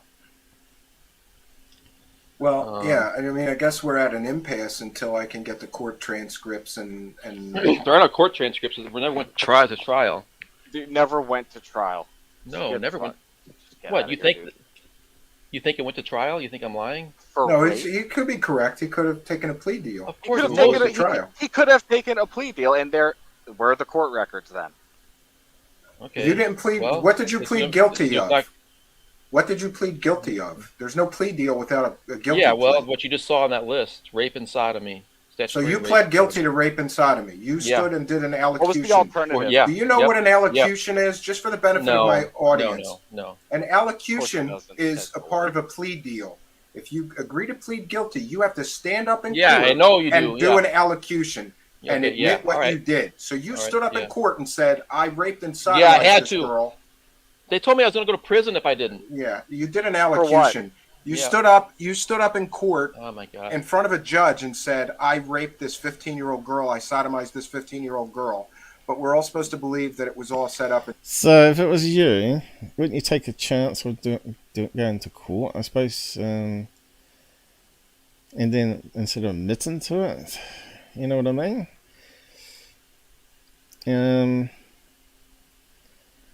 So I think this is where the problem is with people not believing this guy, right? Wouldn't you just take a chance to go to prison? Mind you, it might, what's rape and all that? 20 years in America? That's a long time.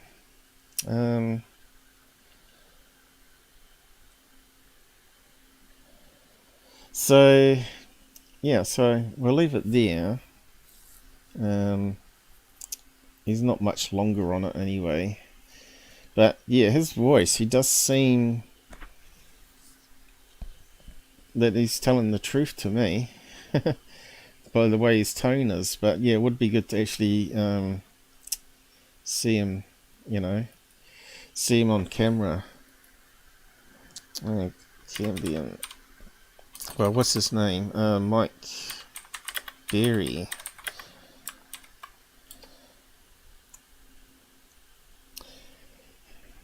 So we'll look at the other stuff I've got here. So let's just break into the topic. And I'll just go backwards. Oh, maybe I'll start at the top. So I started also looking at Stan Romanek case. Right to the end, he pleaded not guilty to all the charges, unlike this guy. So I wanted to know if it's possible to be on a sex register.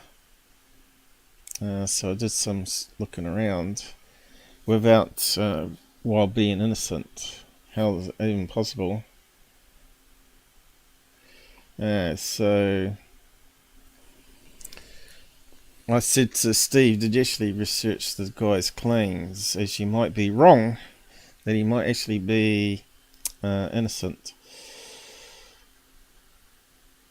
So I'll just copy that link there.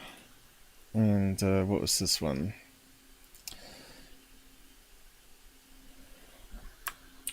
So I'll just go through what I found. How someone who didn't commit a sexual crime can be forced, it says, can be forced to register on a sex offender. So that was the first one that came up when I did a search. And this is back in 2015. Alright, so the question is, I should actually brought up his thing, but maybe we'll look for it later. Yeah, so this is a case. Now, so many people say, oh, just look at him, he looks like a criminal. Yeah, so I used to do cleaning for banks, right? Which means you had to have a clean, no crime record. So you don't get keys to a bank, right? So that proves I have no criminal past myself. But they did have a lot of these after work presentations and meetings and stuff. And one of them was how to identify a criminal that's doing fraud, someone that's a customer in the bank. And they had like 20 photographs of people up on the page, and it had all, a bit like this, and it said which one, choose which one you think is the most likely criminal for fraud, and circle the one that you think is the least likely one. So went through the list, and there's pictures like people that look like, when they have their photo taken at the court, right, at the police station, they all kind of look bad. You remember what Secure Team looked like? He looked like Guilt Trip City, right? That he beat up his wife or whatever it was. Because he had a 911 call from his son, which said, my dad's hitting my mum. So obviously that's beaten, right? So I went through the list and I thought, there's a lot of people there on that list I could probably circle as the criminal. But I thought, hang on, this is going to be a trick question. What's the most likely one that's going to be a fraudster? And they had this little sweet lady on there, like a granny, and I thought, I wonder if that's going to be the one that is the criminal.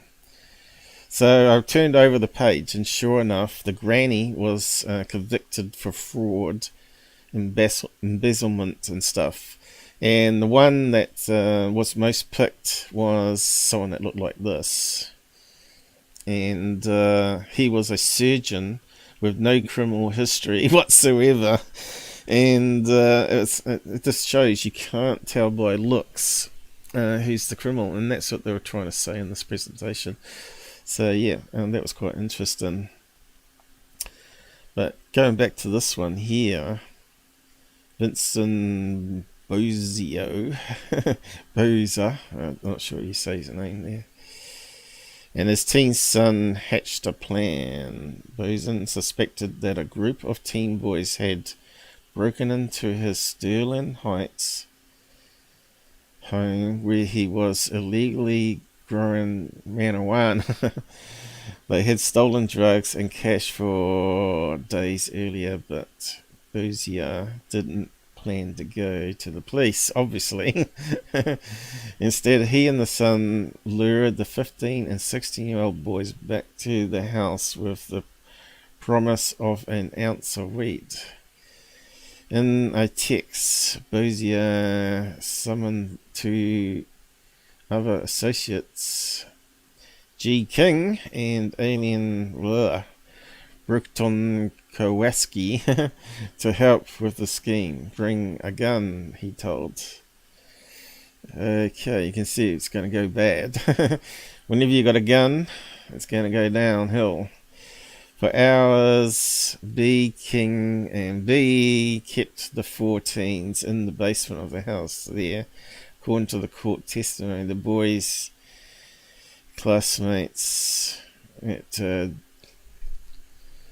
high school endured a campaign of terror. Sounds like something you'd see on a movie, eh? They were threatened with sharp objects, including a circular power saw. Definitely sounds like a movie. And hit with a cover of a samurai sword. And one of the boys was pistol whipped. None of these teens sustained serious physical injuries, but during subsequent criminal proceedings against Bosia, King, and Broskowski, the families of the boys accused the men of creating lasting psychological drama. Well, that sort of makes sense, though, I guess. In 2012, Bosia was sentenced to nearly 7 years in prison for the incident. Okay, so he had passed criminal record. Bosia was also forced to register as a sex offender. What for doing that? See, again, this is America.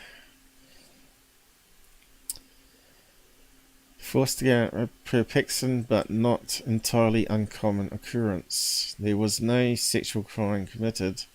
That much everybody agrees on, but the law in several states, including Michigan, makes it possible for people accused of crimes that are not sexual in nature to be labelled a sex offender for years, sometimes for life. Shit, that's pretty bad, isn't it? In Michigan, one such offence is the unlawful imprisonment of a minor. So that's where it comes into, you see. They got a classification. Repeatedly, courts in other states such as Georgia, Kentucky, and New York have upheld sentences that require registration in a sex offender database for people convicted of certain non-violent crimes, as long as they were specified in law. But this has obviously got a court case, right? So, yeah, we need to find ones that may not be a court case with it. This is why I reached out to lawyers who weren't going to respond. But after nearly 20 pages of discussion, legal justification for upholding the sex offender register, it seems stupid to me. A panel of 3 judges acknowledged that the number of pages that were required for us to properly articulate their conclusion gave them pause. No wonder they get paid lots of money. They like to drag it out. But anyway, that's just one I looked at. We'll just go on to the next one. So I just wanted to see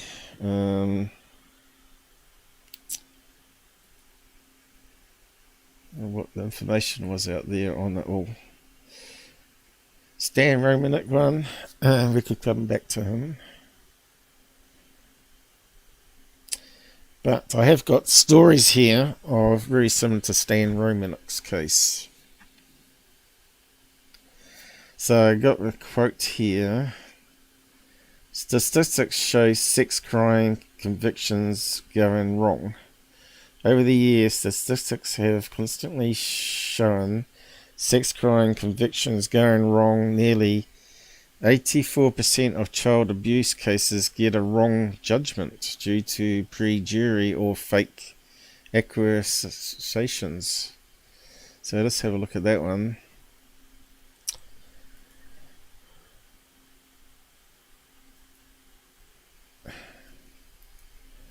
I'll just put that one up. Let's see what it says. What do we got coming up here?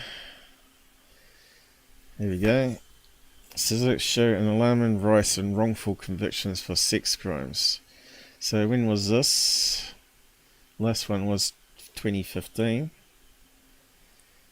What have we got here? 2022. So this year. Oh, I mean last year. Got to get into the new year. Okay. Sex crimes are undoubtedly among the most horrendous forms of criminal acts. Every person who indulges in rape, assault, pornography, prostitution, or similar acts should be punished. What, prostitution? I think it's illegal in New Zealand, as long as you following strict health regulations and all that sort of stuff and paying your tax. They are a threat to society and humanity. so there is no reason to spare them.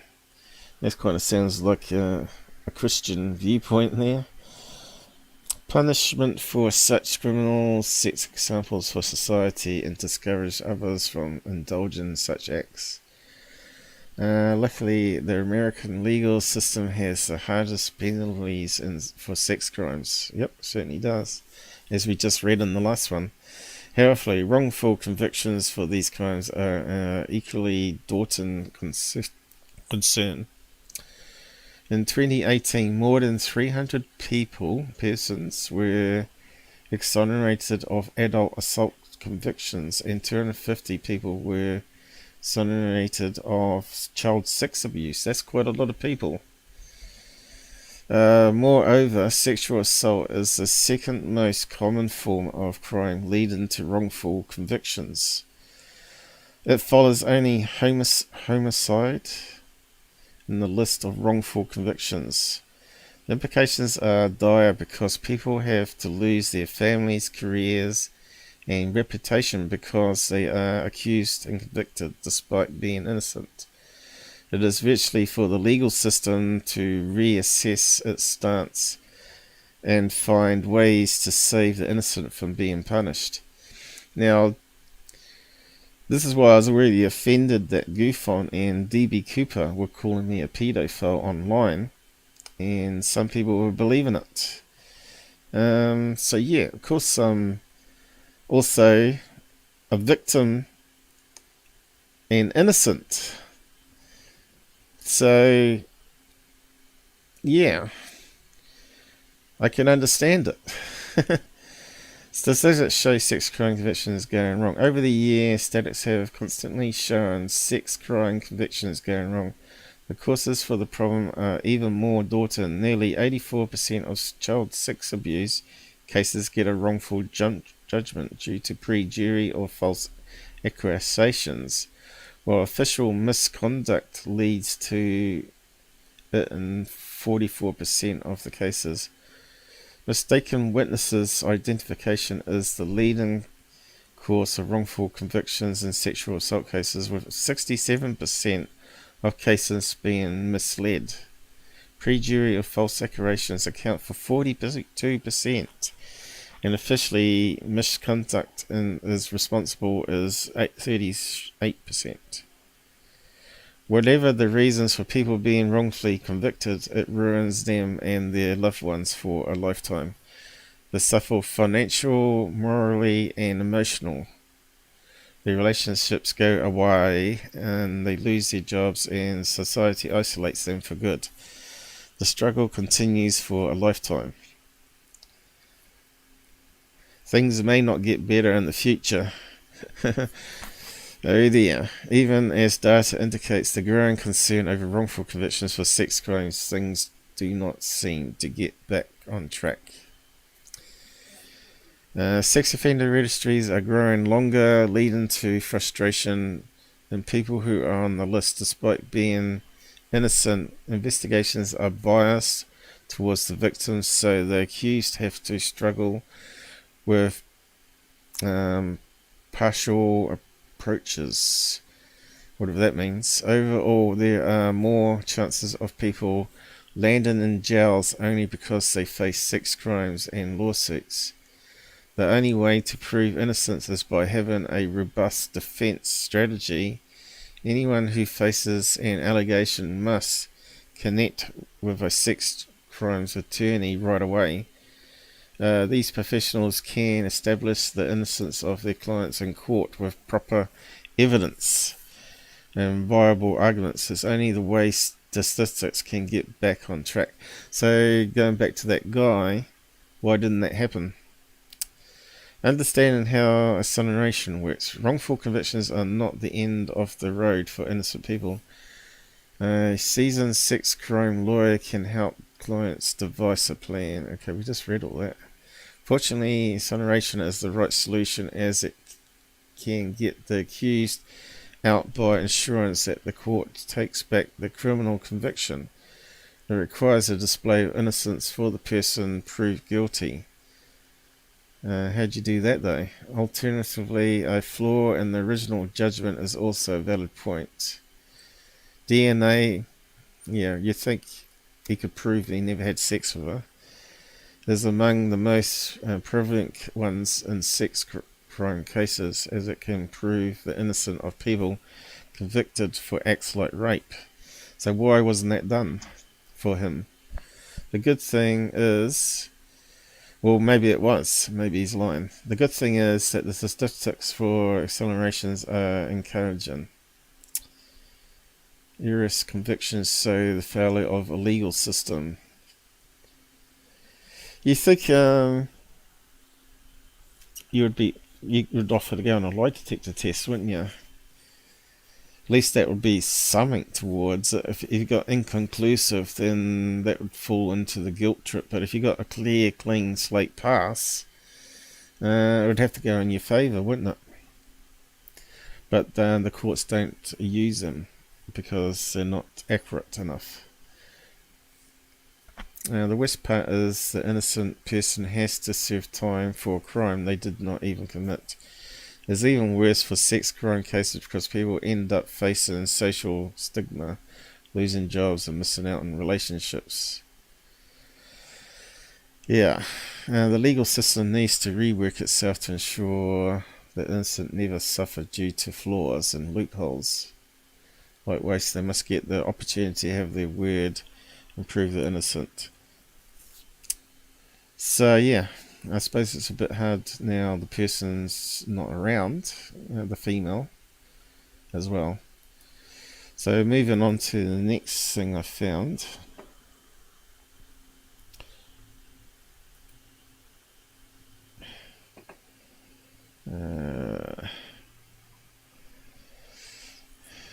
Five stories of people falsely accused of sex crimes.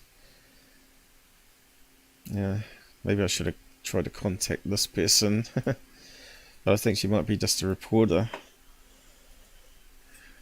Let's see.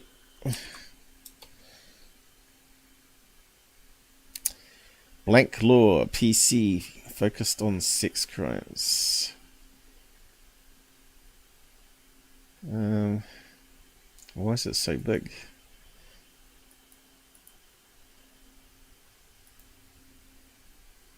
It's probably a bit hard to read it now. Free consultation. No email though. Let's see what it says here. About 2% to 10% of sexual assault allegations have turned out to be false in the last 2 decades. And that's quite a high percentage. So why is it so varied? Are they talking about various states? 2% for one state and 2% for another one? That's kind of a bit confusing because normally you'd have one value, wouldn't you? DNA, yeah, would be the best evidence, right, if it was a rape, right? So that's why you got to have a rape kit done on the person and take DNA and offer your DNA, obviously. That would be forced to be done, I suppose. Is that working? Yep. I haven't got the right screen up to see if it's coming up straight away. Yeah, so let's just have a look. So that means if it's 10%, that's 1 in every 10 people, right? Is a false conviction on the sex crime. That's very high. This estimate does not include reports of attempted rape. Okay, so that could even be worse. People may be wrongfully accused or convicted of sex crimes due to insufficient evidence, official misconduct, police brutality, and poor defense, among other reasons.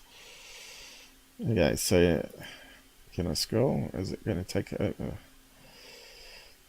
Okay, depending on the seriousness of the offence and victim age, those that have been wrongfully convicted of sexual misconduct I need a drink, often receive harsh punishments such as imprisonment, paying hefty fines and being subjected to lifetime electronic monitoring.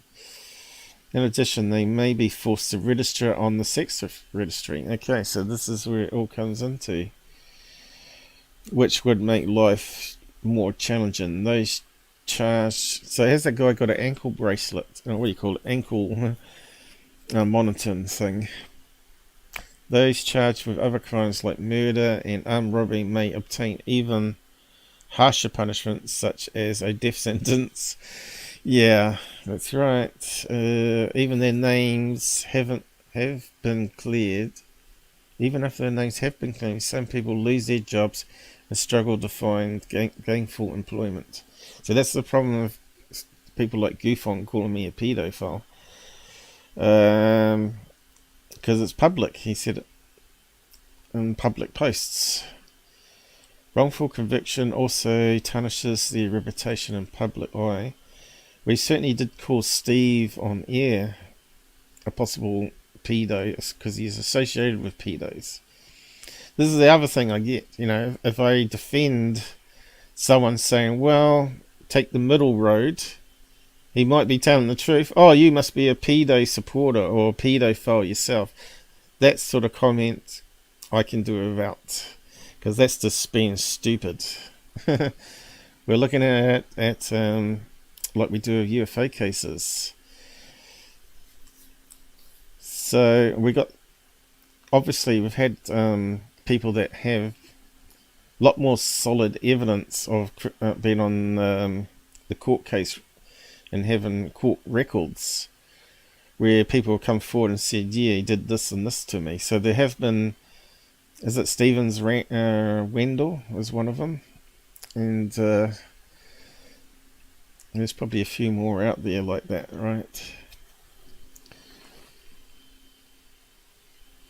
So what else do we need to read here? We got stories of people falsely accused. I might just post that one on the side. People might want to read through that.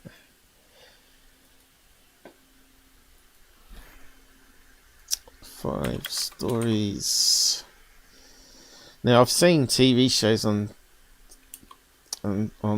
TV where they have like a group of lawyers or whatever goes out and reinvestigate cold cases and proves people are innocent. That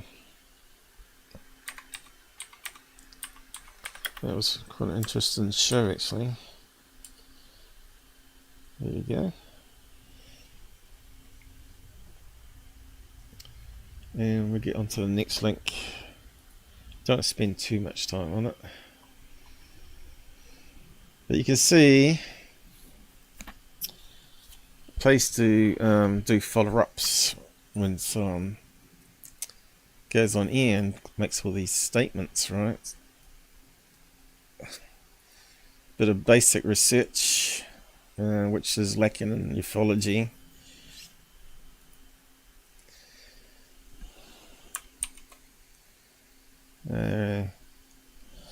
So this goes back to Stan Romanit's case where he claimed that someone hacked into his computer and planted child porn.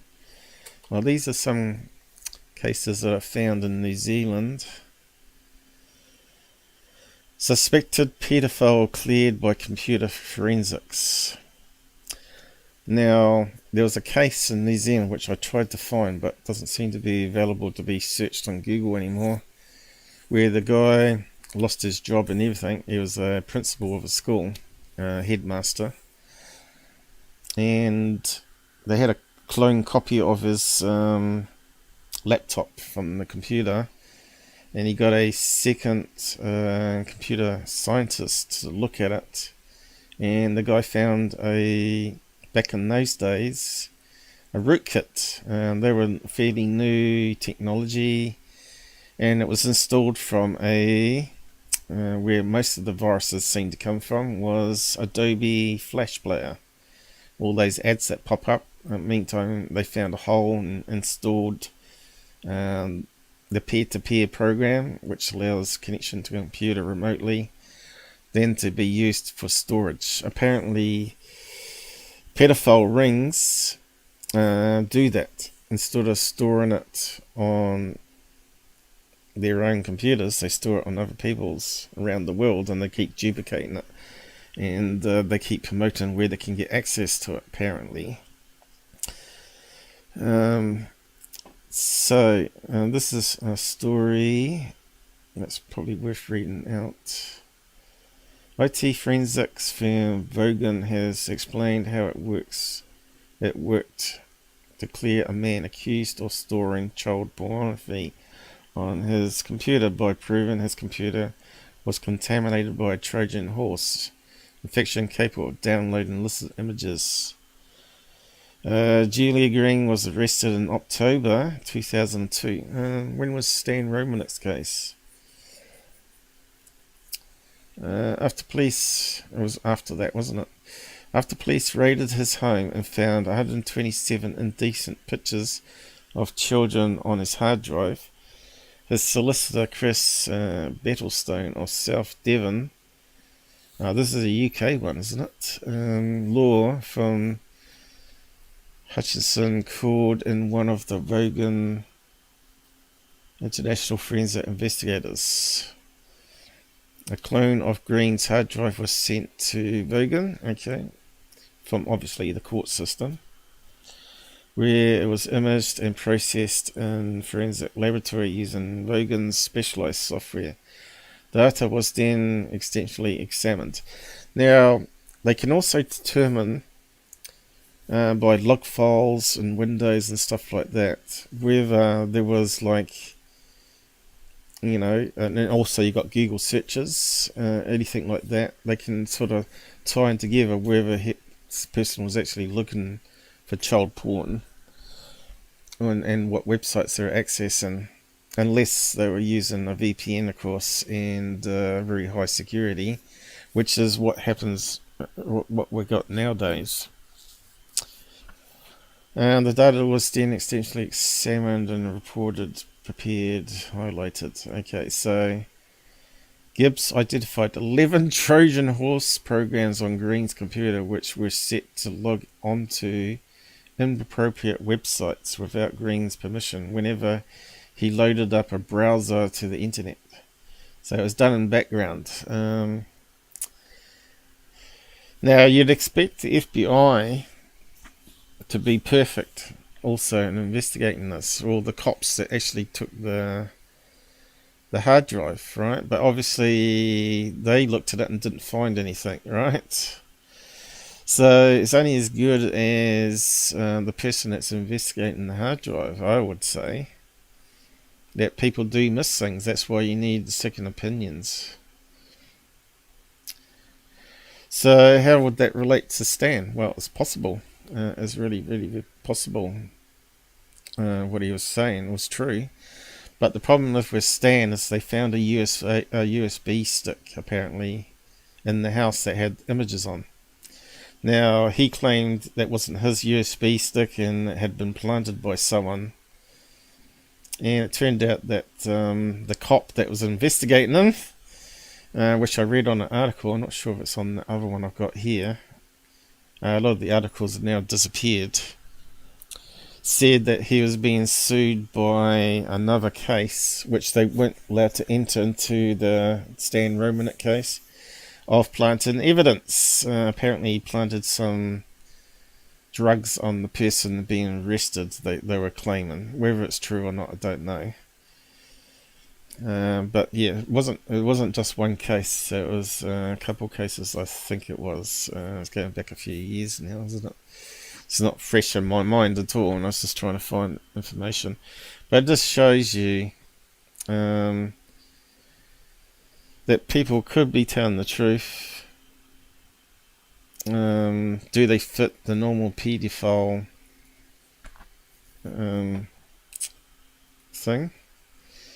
Well, Stan didn't have anyone come out claiming they had raped him, or got raped by him, I mean.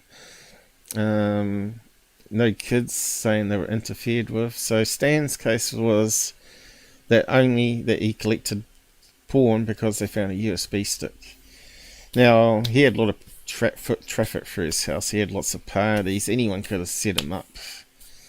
anyone could have broken in. So who knows? So that's why I still have doubts about Stan being a paedophile myself, being a computer expert and knowing how well, how unsecure they are. So we'll just go on to the next one. Another accused of touch and kiss was found not guilty. So let's just have a look at that one. Now it's amazing if you do a Google search how many of these people that are pedophiles work in school systems. Scary. And like I said, they could be everywhere around you, and of course they are guilty, most of them. But there are cases like this one here where they're not, where the kids don't like a school teacher and can set them up. So let's just have a read of this one.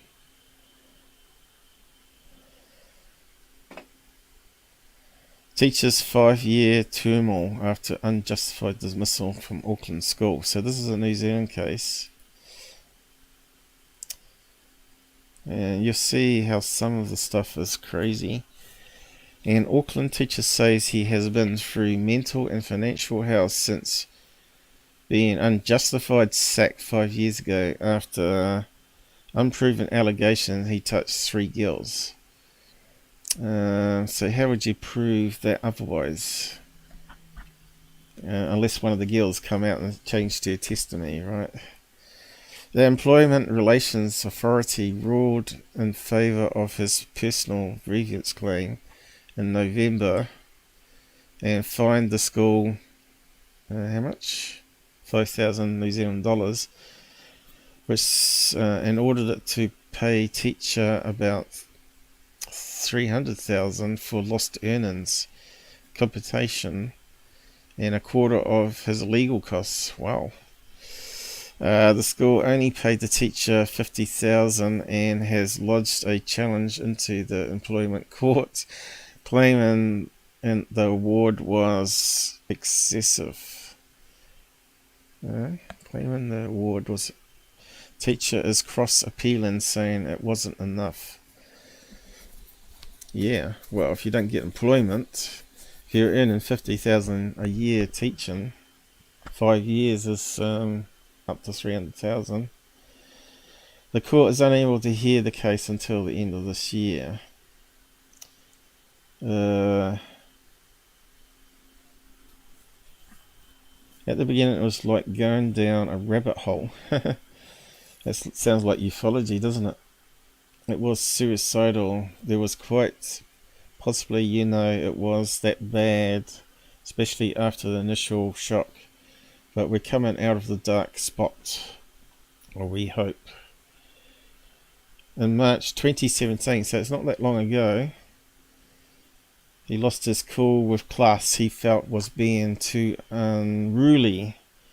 It prompted complaints of him swearing, which he accepted.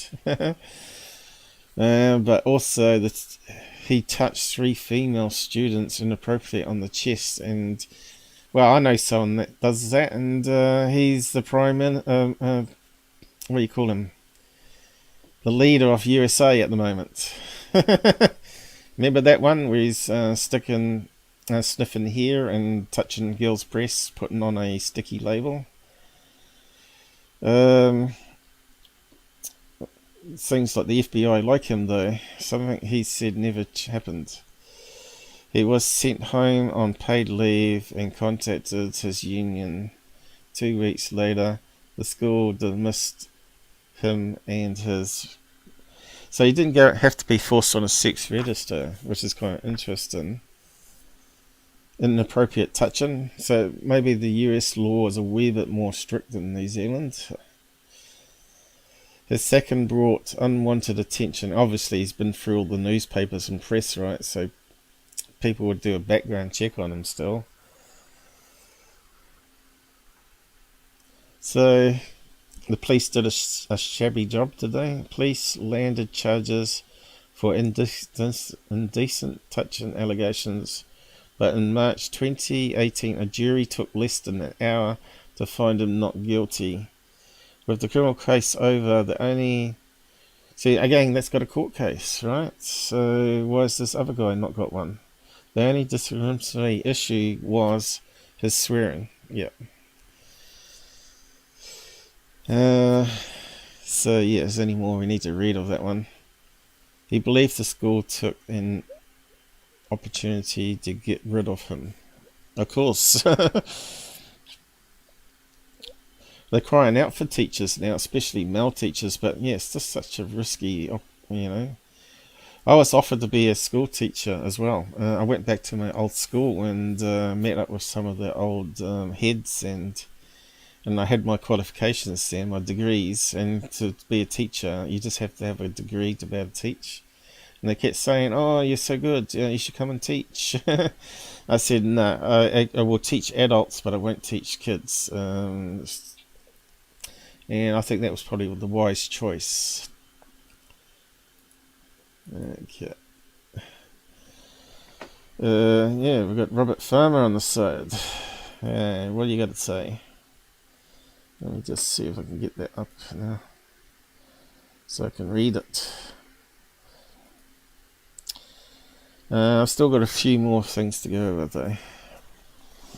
Michael Beary was involved in 6 Treverton too. He was... Yeah, but where's the evidence? Where's the court cases, you know? All these people that are talking about the other case, why haven't they found that one? Where's the paperwork? Can you post the paper link to it? He was never convicted because he informed on... No, got rid of it. Those higher up on the food chain. UPX pulled the plug on him today. Did they? Well, we saw that coming. But yeah, where's the web link or the information, the court case to that? So basically, he was an informant and got the plea deal. So if he was a trafficker, why is he not on the register for that though? And yet he's got the other one.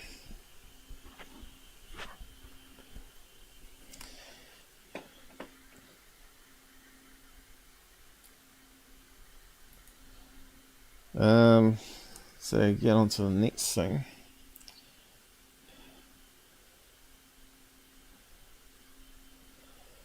I think there was something in that cut and paste I did, was there? Yeah, but it doesn't matter. We went through most of it. Let's see. New Zealand. Being a male teacher was my dream until I was... Okay, let's have a look at that one. And this is why I don't want to be a teacher either.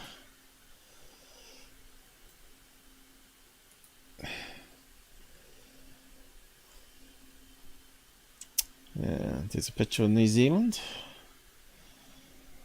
Yeah, so let's see where this one goes.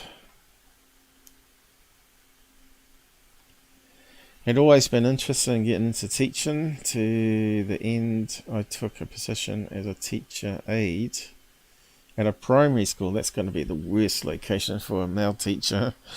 They gave me this big lecture when I first started that I always had to keep myself safe, and that if there was any problems or were any problems, I was likely to be the first to be suspected. So I should always do... Yeah, this is why we don't want to be teachers. That's why it's all females nowadays.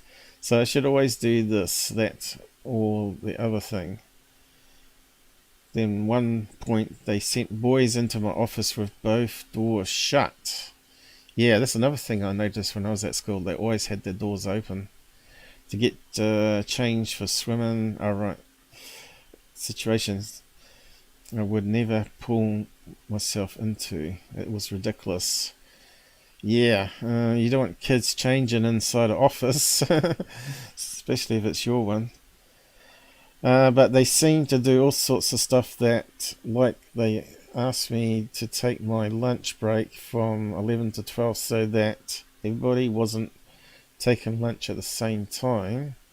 Then I got called into the boss's office because apparently I had been seen in the staff room reading a book at 11:15. My boss had forgotten she had asked me to take breaks at an unusual time, and then some helpful spy had dogged me in for this perceived crime. So that one should be easy to solve. I can only imagine what would have happened if I had ever been accused of something untoward. They were both incompetent and vindictive. Have to say it really put me off teaching. I left teaching shortly after a very close shave as a young male teacher, as I was going with a throwaway here because it's probably a sensitive topic. Going to with a throwaway here. English language, I tell you. I taught guitar lessons at Catholic girls' school. Okay, that's asking for trouble right there, isn't it? The Catholic girls I knew at school are always oversexed, crazy, because they were so isolated. The girls were awesome. There were few great musicians among them, and they enjoyed the classes. Okay, so let's get on a bit here. So where's the guts of it? About 15 minutes into class, I heard the doorknob go switch, switch, switch, back and forth, and then silence. To my horror, I realized the student had come in and locked the door behind her. I quickly got up and unlocked the door to find 3 other girls outside waiting to come in. Oh shit. I loudly chastised the one who had locked the door, told her that she absolutely could not do that again, and continued on with the lesson. Yeah, you could see where that could go wrong.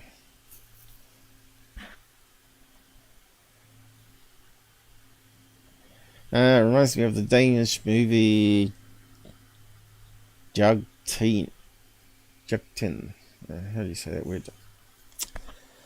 So yeah, you probably could look up that movie. It's about a preschool teacher that gets falsely accused.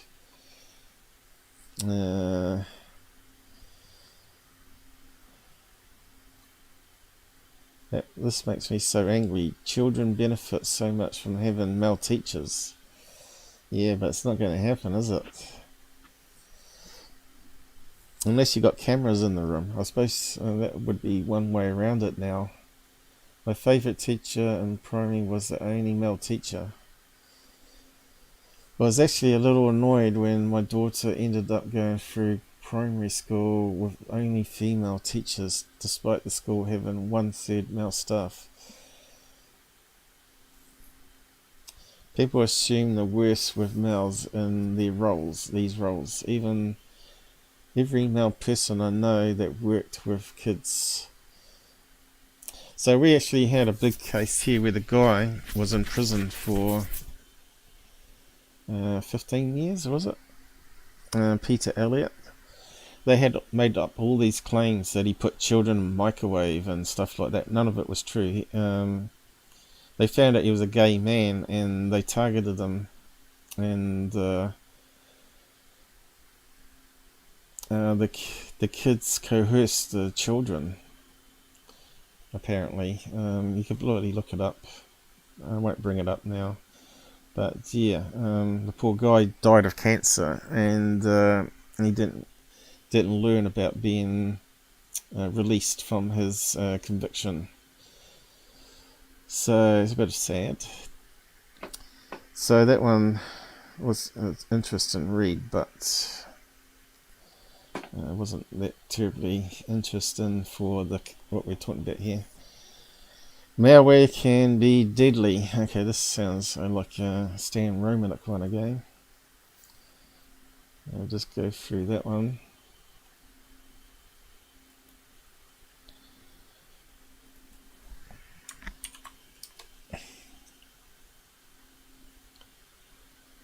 A child porn planting virus, threat or bad defense. CNET.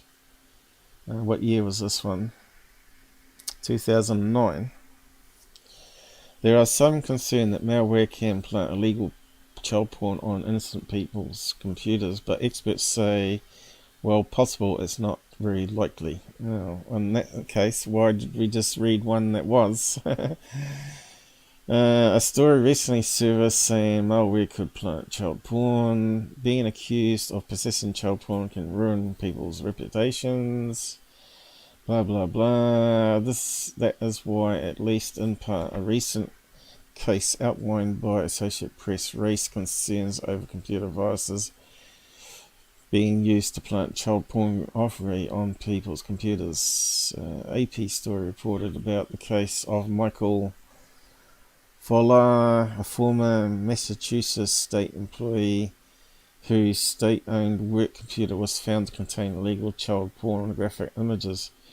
He was fired and charged with possession of child pornography, which, had he been convicted, could have landed him in prison for up to 5 years. I thought it was like 20 years for that. Sexual exploited images of children who are often being exploited are not protected by the First Amendment because they may memorize, celebrate, or encourage sexual crimes against children deemed defenseless victims. Although Fowler avoided the child porn conviction, he reportedly has suffered recent. So was there a court case? Must have been, right? Again, that doesn't fit with that Alpha guy's story. But if he is an informant, then maybe that would explain that one. But why didn't he say that? And of course, that's a totally different case too, isn't it? The AP said he and his wife liquidated their savings and spent $250,000 on legal fees. So you can see, this is why I don't like lawyers. It's all about money for them.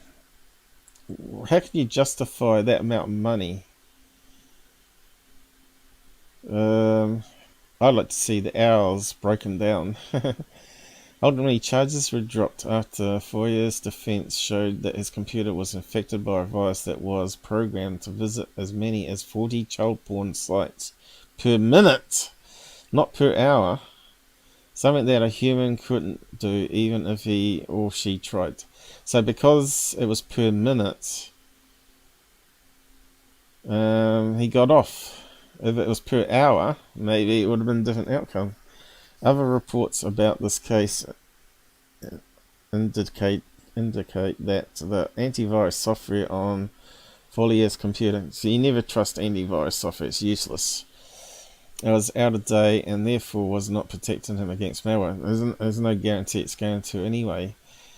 How likely is the case that Foyer's virus are capable of putting illegal content on people's computers? Aren't we all at risk of being arrested for serious crimes? Yep. We're never meant to commit, and if possible, for this to happen. So if you've got a virus that infects a peer-to-peer protocol in the background that you don't know about, then they could come in and out, dumping stuff there, and it's not going to be on any logs or timestamps, right? But it might be if it's tracked on the ISP, which they don't do.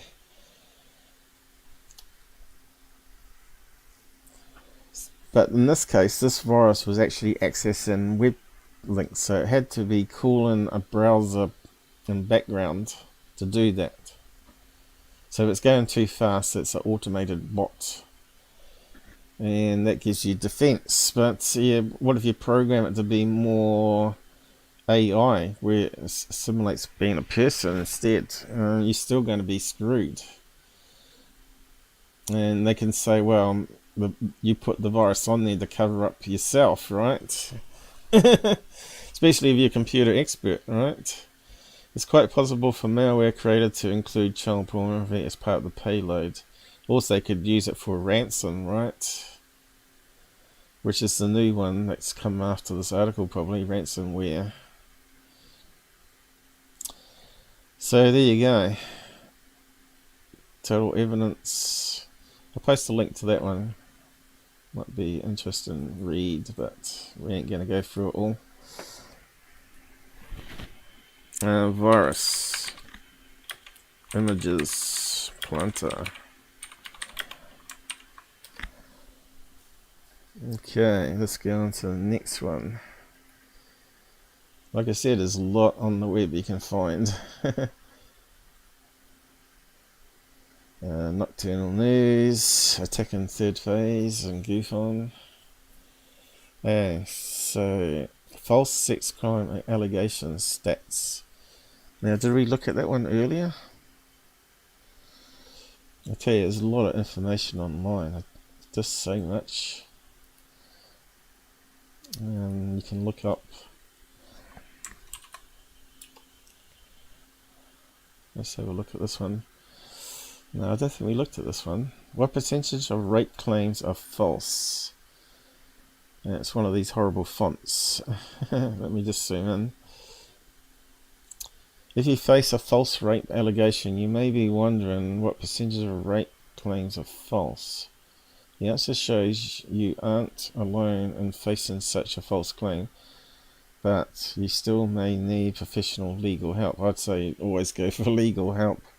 And even they're useless if you ain't got a really decent one by the sounds of it.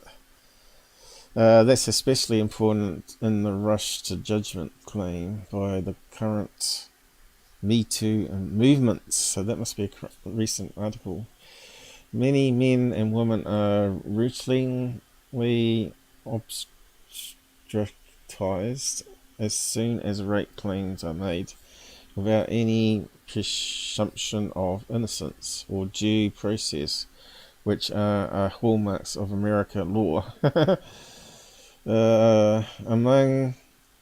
According to extensive studies compiled in a symposium on false allegations of rape and published by a Violence Against Women organization, the rate of false rape claims ranges from 21% to 10.9%, or roughly up to 1 in every 10 cases. And I think we said that before. So that validates the other thing about sex. Variations are due in part to reporting agencies in different areas having varied techniques and approaches. One law enforcement jurisdiction may have a different definition than other as to what constitutes a false rape accusation. Why are false rape allegations made? Well, that's fairly obvious, isn't it? To get back at someone. It would be the top one, wouldn't it? As for what false research shows, a large percentage of these are made by women with so-called ulterior motives against a man. Such motives can involve a variety of things, including using a rape claim to seek revenge. But then again, you'd expect a rape kit to verify that, though, against a man for some other act. So if you picked up a girl from a bar, had sex with her, then she could go straight to the police and say, rape me, you'd be screwed. And that's what happened to that guy from WikiLeaks, wasn't it? What's his name? Julian Assange. Remember that one that was, he was claiming was that they had consensual sex, and then she was claiming she was raped. That she was being conversed by the FBI to make a false allegation to try and get him extradited to America so they could get him on all the other things he did. Apparently, as a reporter, revealing real information about killing people that the government didn't want to make known. That's why he should be released in this case. He should have been, Trump should have just released the guy from that nonsense.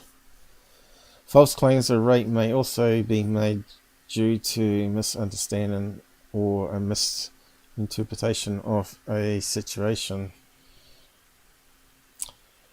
Intoxication commonly contributes to cases. Yeah, so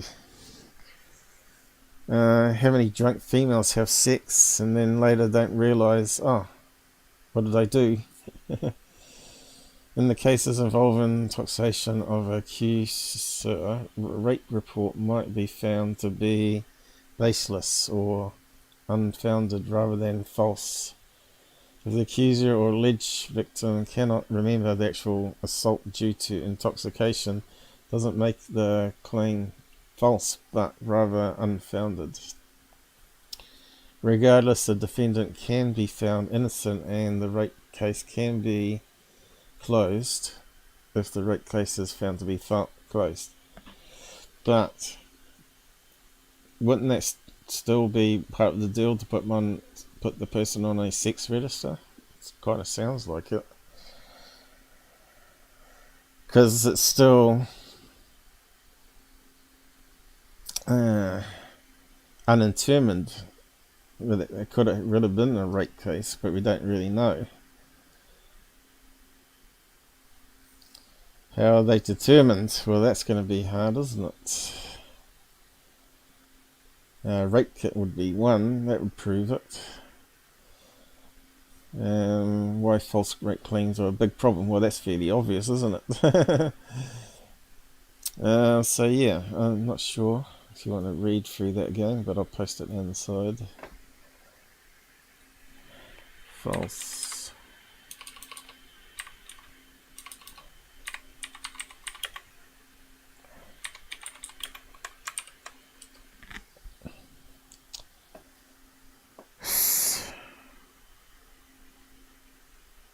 Okay.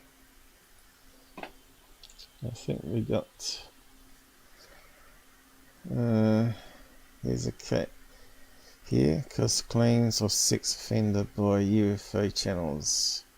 I will do a live on it. Okay, so what's this one here? Schools hacked into international attack, should check computers for child porn. So here's another one. Again, that relates back to Stan Romanek. Let's have a look at this one. So whereabouts are we? New Zealand. It's on an official site here. Schools hacked and international hacks should check computers for child porn. A recent global hacking episode could have seen, when was this? 2016, I think it was on the news actually, I remember this one. Seen child porn deposited on school computers. 36 schools, 5 in Waikato, were hacked in a global operation that saw passwords and other entries methods to 70,000 servers sold in the black market. Denwell School is one of these and is seeking advice from IT specialists. University of Waikato cybersecurity expert Dan Ryan Coe, Asian guy there, says any hacked school should just hire an expert, but ask the expert to search for illegal contraband. The sale and attacks were thought to have been conducted by a Russian hacking group, and Waikato principals are looking at how better to protect these schools. So this obviously sounds like ransomware too, right? Pay us money now.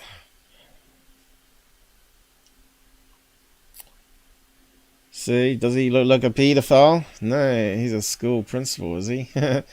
In the case, online storage space accessed illegally, contraband, including child porn, is likely to be stored. Yeah, that's another thing. As in a lot of computers, they do have links that are not logged out, but sometimes they they can just access those storage like Google Drive and upload stuff. There was a case where someone actually was a father, took a picture of the daughter that had some sort of, I'm not sure if I covered it before, she had some sort of growth near her private parts, and he uploaded it to Google Drive from his phone because the phone was going wrong, and Google scanned the drive and detected it and reported him to the authorities, saying that he was possibly storing child pornography, and they went to his house and arrested him. And he went through the court system, and it took him years to clear his name. He took a photograph because back then it was the COVID lockdown, and you couldn't see doctors, and you had to photograph like your sores and stuff. I did it with my feet, and I sent it into the doctor on secure email, but of course it's on your phone, and if it automatically backs up to the cloud, it can be then detected as child porn, and you have the FBI knocking on your door or whatever. Crazy as it sounds, right? But it happened. Probably could even find it. And I don't think it's still resolved. Man, photos, daughter for doctors. And Google decided to be the internet's police. Google. Let's see what comes up. A man took pictures of his naked toddler. Okay, it was a toddler. Okay. Told you. Google AI flags dad who had a photo of his child's. Daily Mail. Google refuses to reinstate man's account after he took images of his daughter. So this is 2022, guys. So you got to watch out for this stuff. Guardian. Okay, let's just bring that up. Google refused to reinstate man's account after he took medical images of his son. Okay, this is another one. Son's groin. So it's another one. Experts say case highlights dangers of automated detection of child sexual images. Google has refused to reinstate. Why? If the police and all that cleared him, packed up his story, because there would be a doctor appointment and all that sort of stuff. Flagged medical images he took of his son's groin as a child sex abuse material. New York Times first reported. Experts say it's a inevitable pitfall of trying to apply a technology solution to a social problem. Is it? Experts have long warned about the limitations of automated child sex abuse image detection systems. Yep. Anything else we need to look at here? The man, only identified as Mark by the New York Times, took pictures of his son's groin. Sent to a doctor after realizing it was inflamed. Sounds painful. The doctor used the image to diagnose Mark's son and prescribed antibiotics. When the photos were automatically uploaded to the cloud, Google's system identified him as CSAM. I keep thinking scam. 2 days later, Mark's Gmail and other Google accounts, including Google's Fi, which provides his phone service, was disabled after harmful content that was a severe violation of the company's policies. So you're guilty until proven innocent, right? Typical America. Anyway, I'll post a link to that story, even if it's the Guardian. You can actually find other copies online. So that's just one. We just saw another one there too, didn't we? How are we going for time? Oh, it's flying on, isn't it? I knew this might be a long one. So what was the first one? Was it the same person? Or was it another one? It's probably the same one. I thought it was a female, but it's a boy, is it? What we got here? Yeah, same guy. So I wonder if there's any more. It's got to be more than... It's happened to more than one person, I bet you.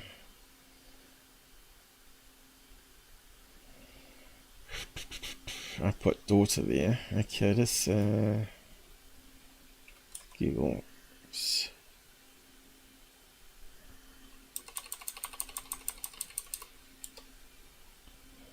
You can bet this probably this episode probably get demonetized because I mentioned it in Google here.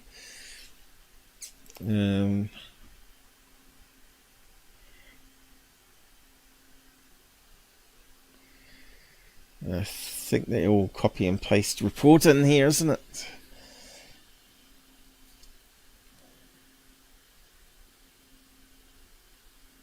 What's that one? 2017. What's that saying?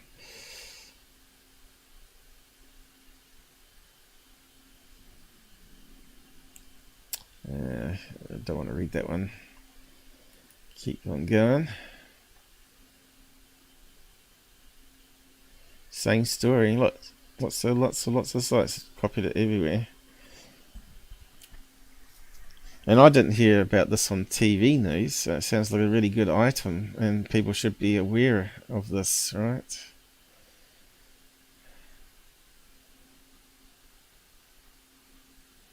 And he still hasn't got his Gmail account back. Wouldn't that ruin your life? You'd have to go to... I would tell the guy to go to... use Hushmail and stuff like that. Forget about Google. A bunch of idiots by the sounds of it.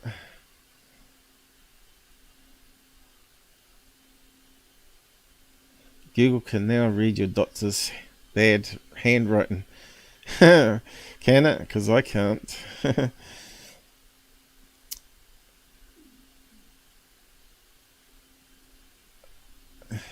Yeah, it's all the same story. I bet there's more though. Of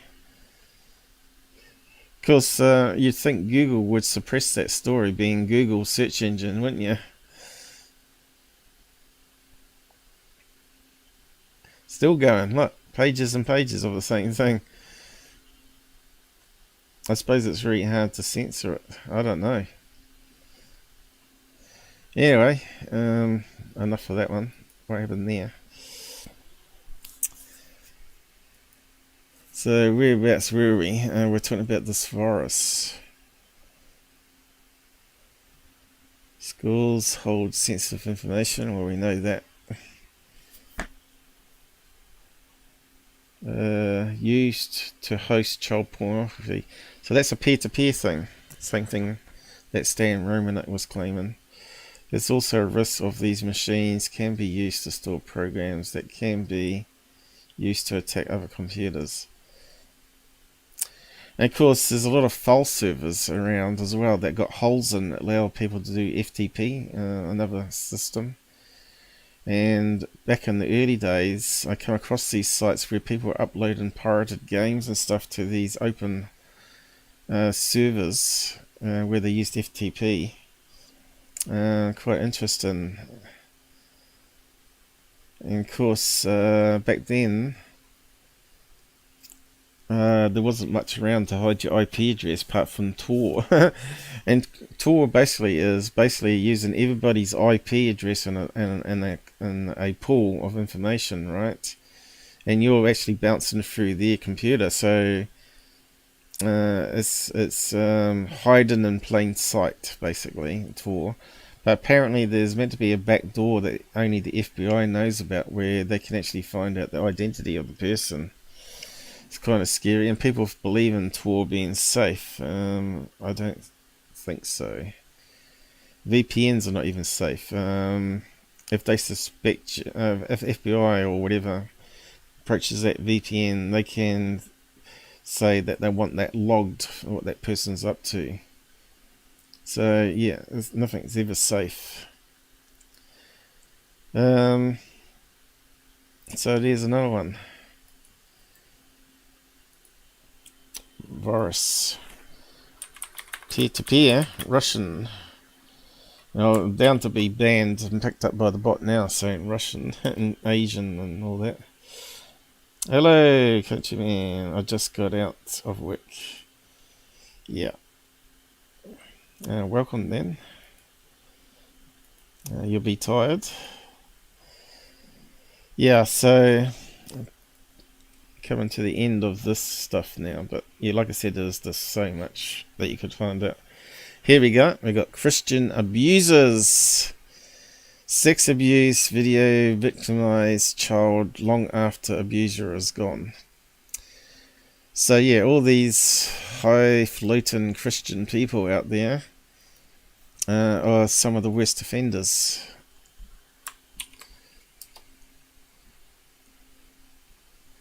Well, they're using faith to hide, right?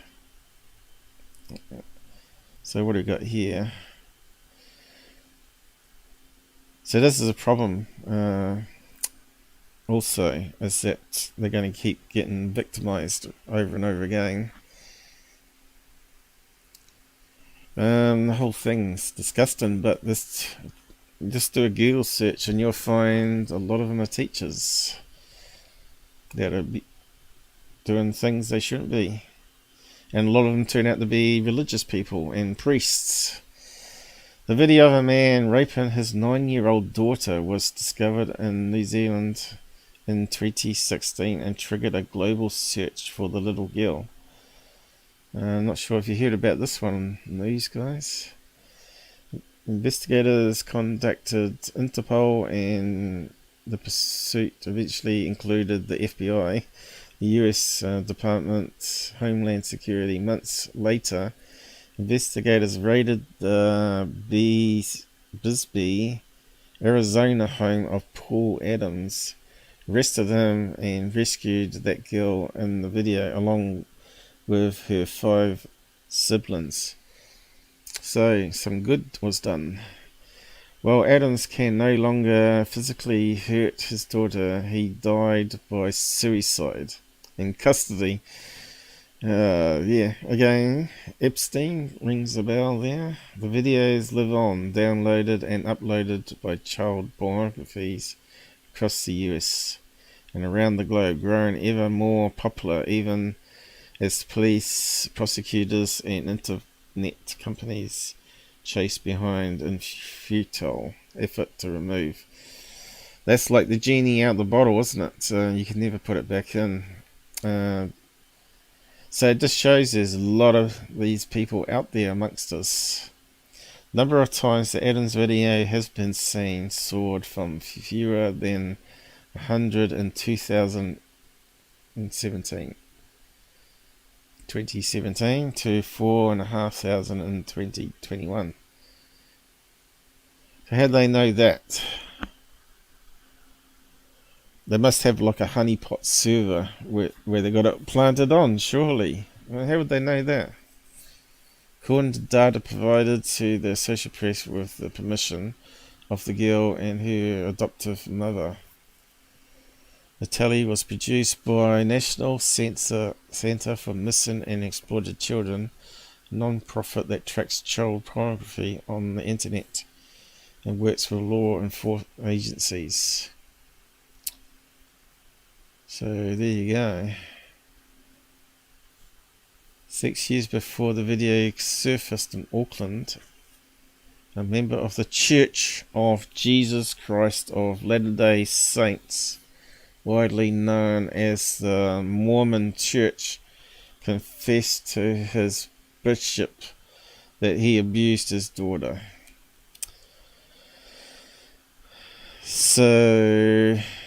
But a prominent church lawyer told the bishop to keep the abuse secret. See, that's a problem, isn't it? And as a result, MJ was brutalized for 7 more years. See, I reckon that priest should be in prison as well, or bishop, or what do you want to call him.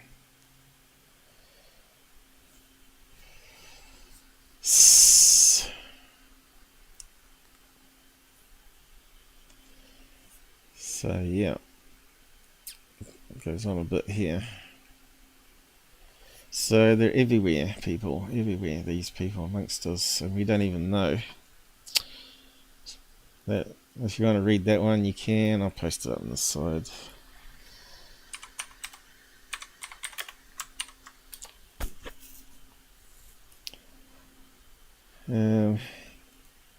What else did I find?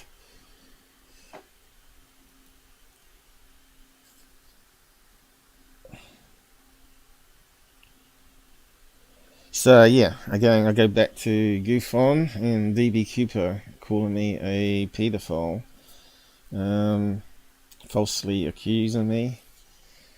Both of them should have been taken to court over it. How dumb are the trackers teachers in USA? Okay, here's an interesting one. It's slightly different. And we're running out of time here, I know. But I think some people find it interesting.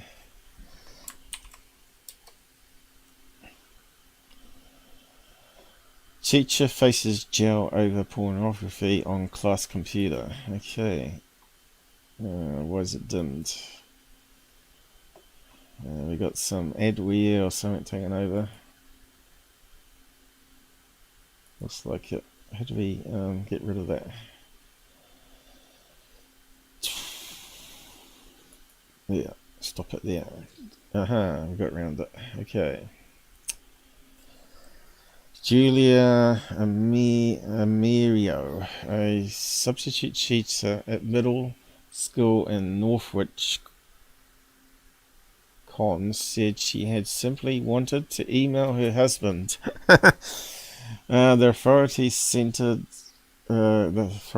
contended that she was purposely or perhaps carelessly exposing 11 and 12-year-old students to pornography rather than teaching them English. How stupid could you be? Was it on the smartphone they saw it today? Last month, Miss Emilio was convicted in Norfolk Superior Court. Supreme Court, is it meant to be? Of 4 counts of risking injury to a child and faces up to 40 years in prison. At a sentencing hearing scheduled for March 2nd, she has insisted on her innocence, refusing to accept a plea bargain, unlike the other guy that we were talking about, that would have allowed her to walk free. She portrays her, so she would have to be on a sex register if she took the plea, right? She portrays herself, and of course there would be court records of that. She portrays herself as a helpless technophobie, too clueless to unplug a wayward computer. That's a bit of a mouthful. A long-time substitute contends that when she arrived that day in October 2004, so it's not that long ago, she asked the regular 7th grade language arts teacher at Kelly Middle School if she could use his computer to email her husband, but first she says she went to bathroom, and when she returned the teacher was gone and the students were gathered around the screen watching a hairstyle website. When she tried to close the site, what she got was an endless barrage of pop-up ads for pornographic sites and images contain. Yeah, that happened to me once. But you can get around it, can't you? Like hit the reset button if you can't get control of the computer. Images continued all day since I absolutely have no clue about computer, she said in an interview. So why don't you just turn off the screen? That's the first thing you do, right? Miss, this is why she's stupid. But is she in America? She isn't. It's New York up there. Is that a American teacher or UK teacher? What's the school name?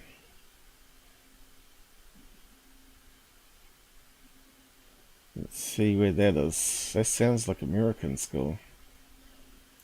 Anyway, regardless of the UK or America, certainly dumb person to be teaching. Have you heard of the off button? Okay, where's that? Is it going to let me zoom in? Inclusive learning environment. Yeah, they can watch porn. Whereabouts is it? Why does it not say on the screen?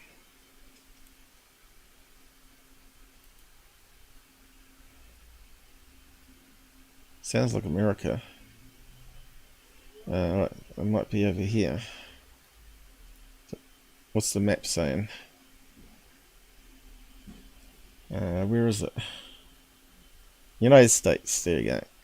Okay, just to confirm that. Because United States do have... what happened here? Can't be reached, so gone under. So where did we get to?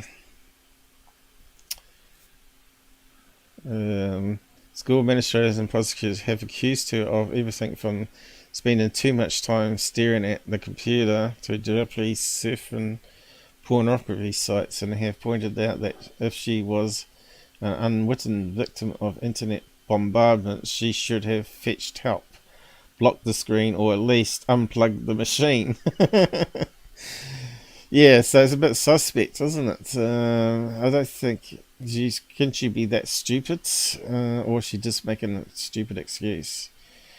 She could have turned off the computer, Assistant State Attorney David Smith said in closing statements. Several computer experts who have followed the case said programs are known as spyware, malware, could have hijacked the browser. Of course, don't have to be a computer expert to know that. What else we got here? To skim it. The computer was infected long before Julia walked into the room, he said. No other staff members. So it sort of backs up her claim then in that case. But then that just backs up that she's the most stupid teacher for 40 years. I just thought it was hilarious. And in any case, the school officials say they do not understand why Miss Amiro would have had problems that never plagued other employees. Yeah, low IQ, stupidness. New York Times, that is. You might not be able to read it because I've got a paywall, and I've actually hacked it so I can actually read it. But anyway, stupid teachers.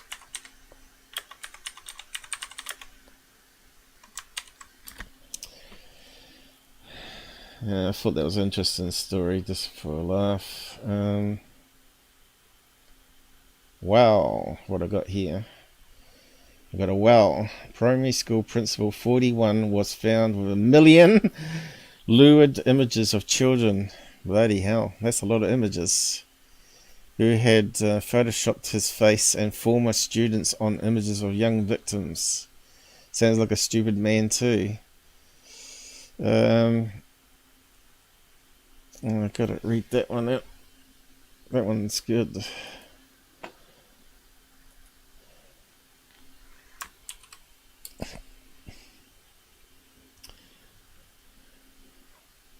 Alright. Images of children, and had 170-page pedophile handbook titled How to Practice Kindness to Children.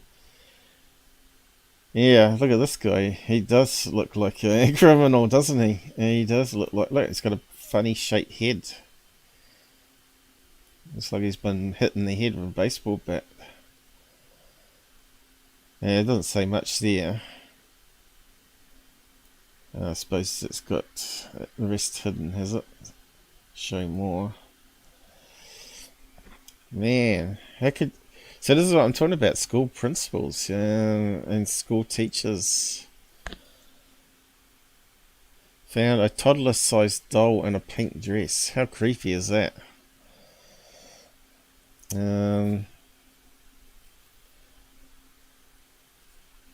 Some chat showed him precipitating in the age game, in which both users precipitated in a fantasy, pretend to be a child engaged in a sexual activity. Weird. That's kind of creepy as. That's the most creepy one I've come across. Experts say Samaner's laptop and digital storage device found 20,000 indecent images of children in the most severe category. Unbelievable.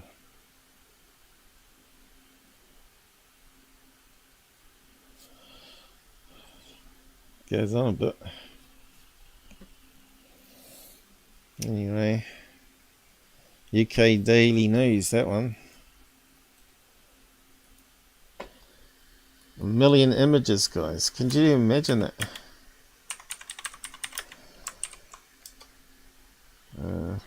Won't let me send that one. I wonder why. It's too damn long, no? Yeah, it is. Oh well. I can't send that one. But you probably can search it up if you want to read it. Biden has done more. Okay, what's this one? Auckland teacher acquitted of sex charges against students. Student admits lying and claims of indecent assaults by teacher. He was fired and says his career is ruined. So here's another one. Like I said, there's a lot out there.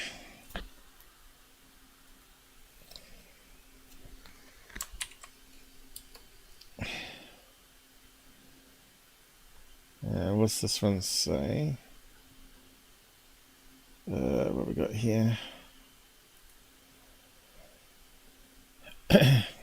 Media Council has issued a strong rebuke to stuff for inaccuracies in this and the previous version of this article.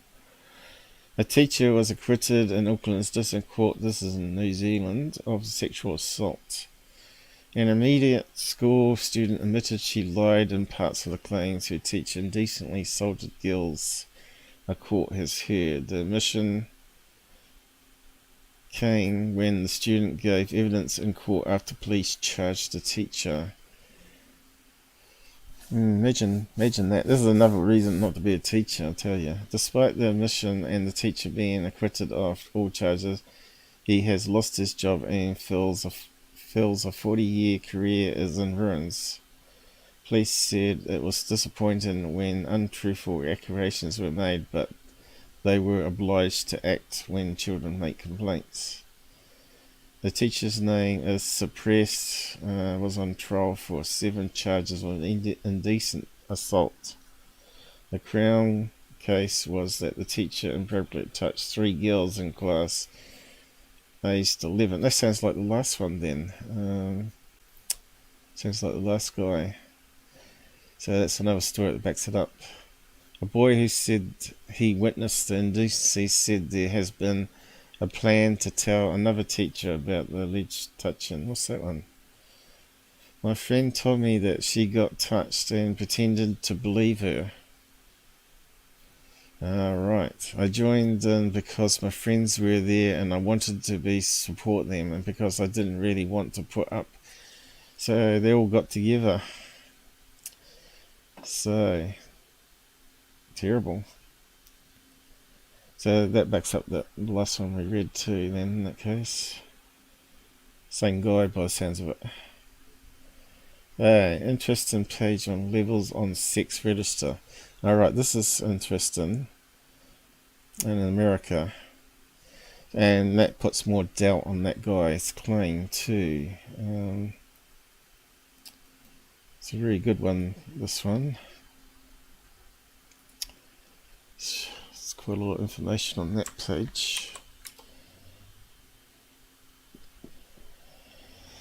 So here we go. The Wrongful Convictions blog. I'll post it down here.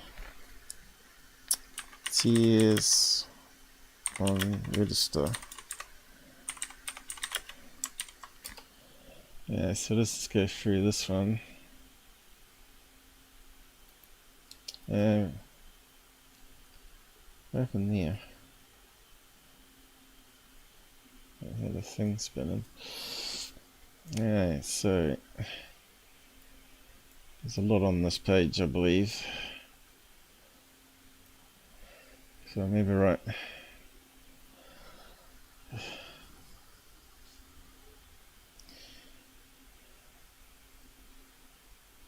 There's a lot. So it talks about the process. What's this one here? Incinerations by crime and contributing factors. Sexual assault. Mistaken witness identification, 80%. That's very high. Getting the wrong person. Pre-jury or false accusation, 23%. So that's a lot higher than that 10% we read. False confession, 8%. False or misleading forensic evidence, 37% on sexual assault. What year was that based on though? So yeah, child sex abuse, mistaken witness, 26%. False accusation, 74%. Wow. So when was that taken from? What year? Have we got a year number? Here we go. Data for the period 1989 to 2012. And that's terrible stats in that case. Okay, here we go. There are many different versions of sex offender laws as there are states. But one thing that has become a common denominator is the sex offender registry. Once released from confinement, a convicted sex offender must register with the state's sex offender registry. It requires for frequency of registration and duration of the registry period tied to sex offender classification levels, which are intended to reflect the measure of risk to the public. The level for any individual offender is determined by the court in some states, but by an administrative board in others. Here are examples of sex offender classification from New York and Ohio.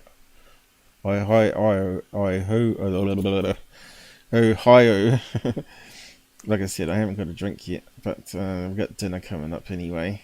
So level 1 says low risk of repeat offence. Level 2, moderate risk of repeat offence. Level 3, high risk of repeat offence and threat to public safety. Now that guy was on level 3, right? What we got here? Level 1, 20 years to be on the registry. Level 2 and 3 is you have to be on there for life. So what's it say down here? Level 3 is on. An adult or juvenile classed as a tier 3 sex offender has been convicted of or found delinquent by reasons of very serious or violent sexual orientated offence and determined likely in future to commit sexually orientated offences. Tier 3 sex offender must register every 90 days for life with the sheriff of the county in which the offender lives, works and attends school. Whenever a tier 3 registered sex offender notifies the sheriff of a change of residence, neighbours and other community entities such as schools, daycare, are notified by the sheriff. There you go, guys. Like I said, it's a very interesting page to read. But it does talk about wrongful convictions here too. The major contributing cause to wrongful convictions for sexual assault is mistaken eyewitness identification.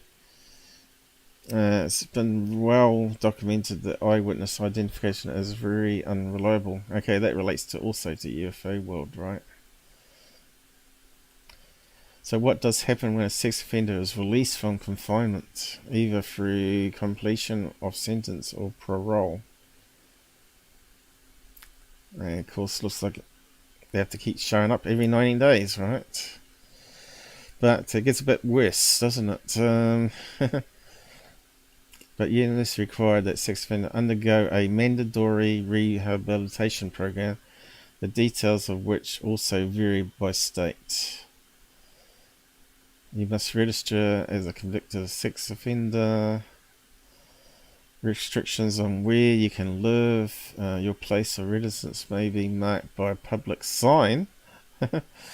Mandatory therapy sessions, a key component of rehabilitation. What's it saying here? Polygraph evaluation. So that guy would have to had to have some evidence of that then, in that case. There has been much written on this blog about questionable of the polygraph. Oh, look at this thing. Plymouth Morgograph evaluation. So they put that thing around your dick and show you images, I guess. What's that?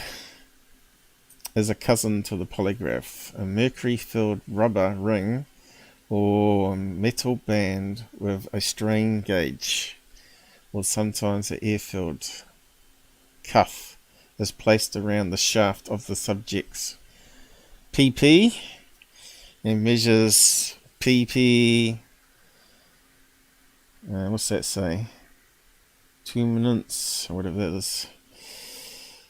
Variations. The subject is then exposed to photos of and audio and video of sexually charged situations. Yeah, I heard they did do that. I don't know if they do it in New Zealand. State of Colorado was an early adopter of this practice. Do they still do it? Doesn't say, does it?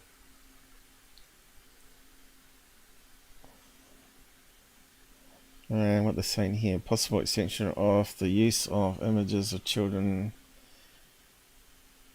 which has a marginal 32% accuracy as determined by studies. They're saying the data is totally useless for determining guilt or innocence regarding deviant sexual acts. And of course, if you're a psychopath, right, they can control that. So, yeah. What's my point here? Well, imagine this. A rape victim has mistakenly identified you, and you go through all that process. How embarrassing. Oh, excuse me. Testifies in court and points out to jury. On release, you have to register as a sex offender. So there you go. Still sounds like there's a court process there and have documents. So I've got to wrap up now. I don't think I've gone through everything. So what we got here. Is it a crime to falsely accuse someone of sex crime? Damn right it should be. Okay, here he is. This is the last bit of it anyway. So here he is on the sex register. Now we've been through all the information, we can understand a bit better what's going on. Which, at least the Out There channel has done it, right?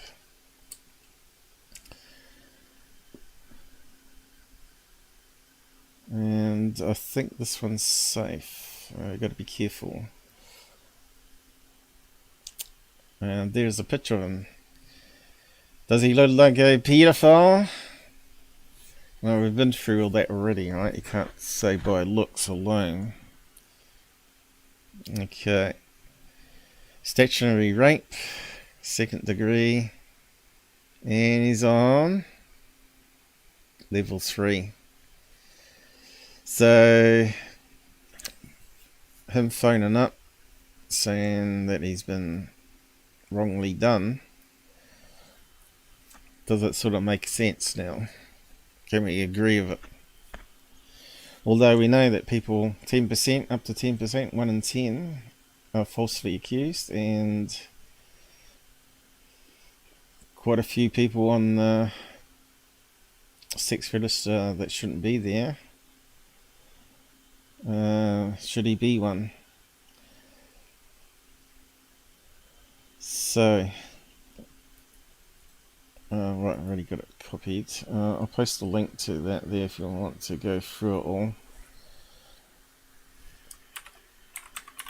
Mike Beary. There you go. So, make up your own minds if he's guilty or not. So we started off with him phoning in, and then we went through all cases. I was going to look at Stan Romanek too, but I sort of touched on that.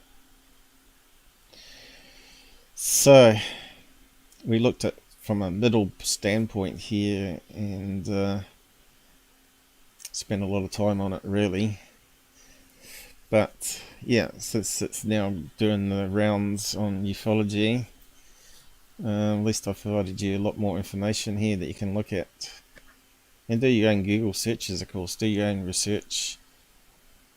So, if he did trafficking, you'd think that would also be here. But because he testified, as what Robert was saying, it's not listed.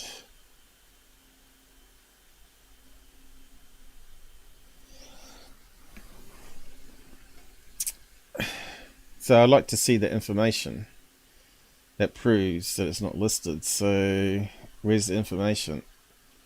And where's the follow-up from Cambion with that information? So let's see what comes out next, I guess.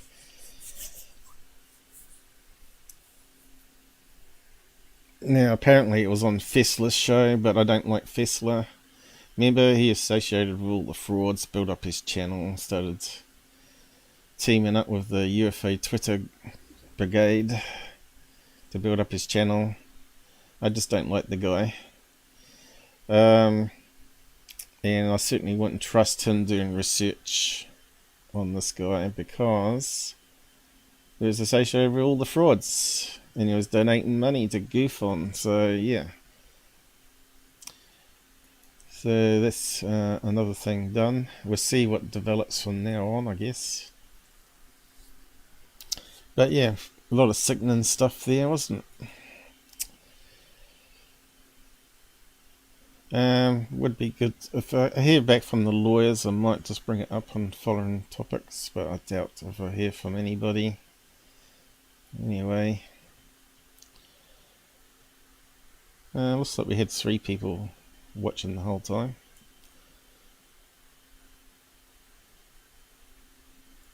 I'll just post that there. So yeah, and we didn't have time to go over security, but depending on whether I get my laptop service, I might be without a laptop for a few days. It's possible I could do another show in the weekend, because I don't think they want to service it in the weekends.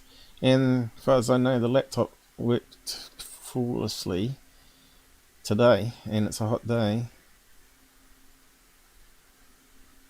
And feels like it's back to normal at the moment, so yeah. But we'll just have a skim of... Oh, no, I have to go now. I was going to have a skim of what we got for his one to look at. I'll just pin it for next time. Oh yeah, I'm coming. Saves me having to cook it. Sometimes I cook my own.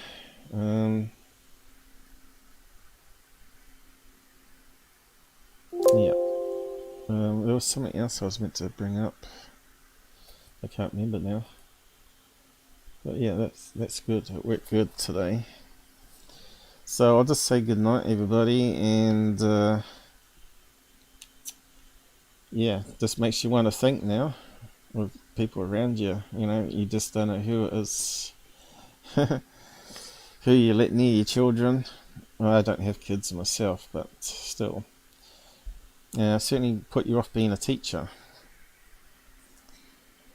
Whether the guy's innocent or not doesn't sound like it to me, but yeah, don't call anyone a pedo because you can see how serious it is.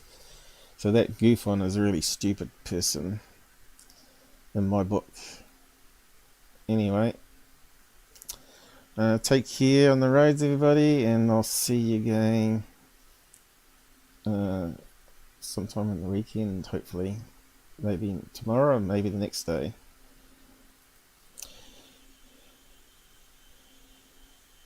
We did some UFO stuff at the start.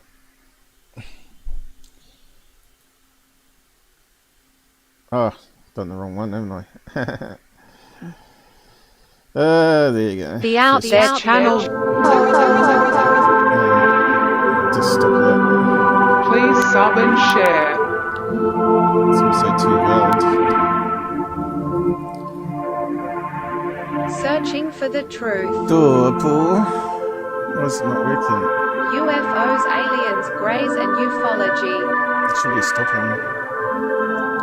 Real images, real stories, real videos, real cases, researched and investigated by professionals in the field and cutting-edge discoveries.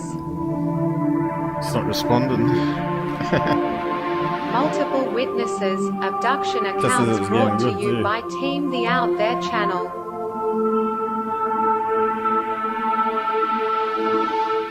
Good to be back. 5, 4, 3, 2, 1. Why is it not responding to me? Action.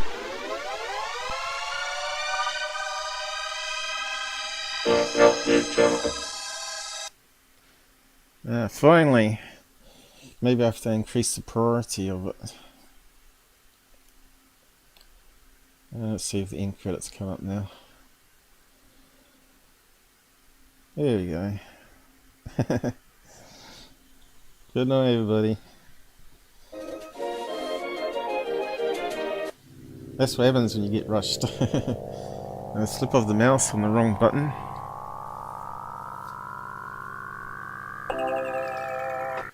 Yeah, good night. Well, Snipes. Hope you enjoyed it anyway. I know it was a wee bit of a depressing topic at the end there, but at least you're more informed now. Good night.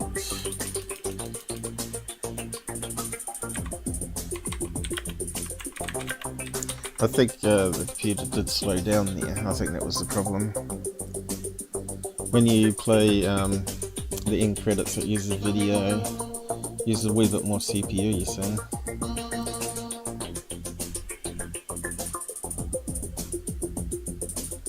I'll leave it there because I've got to go and dash.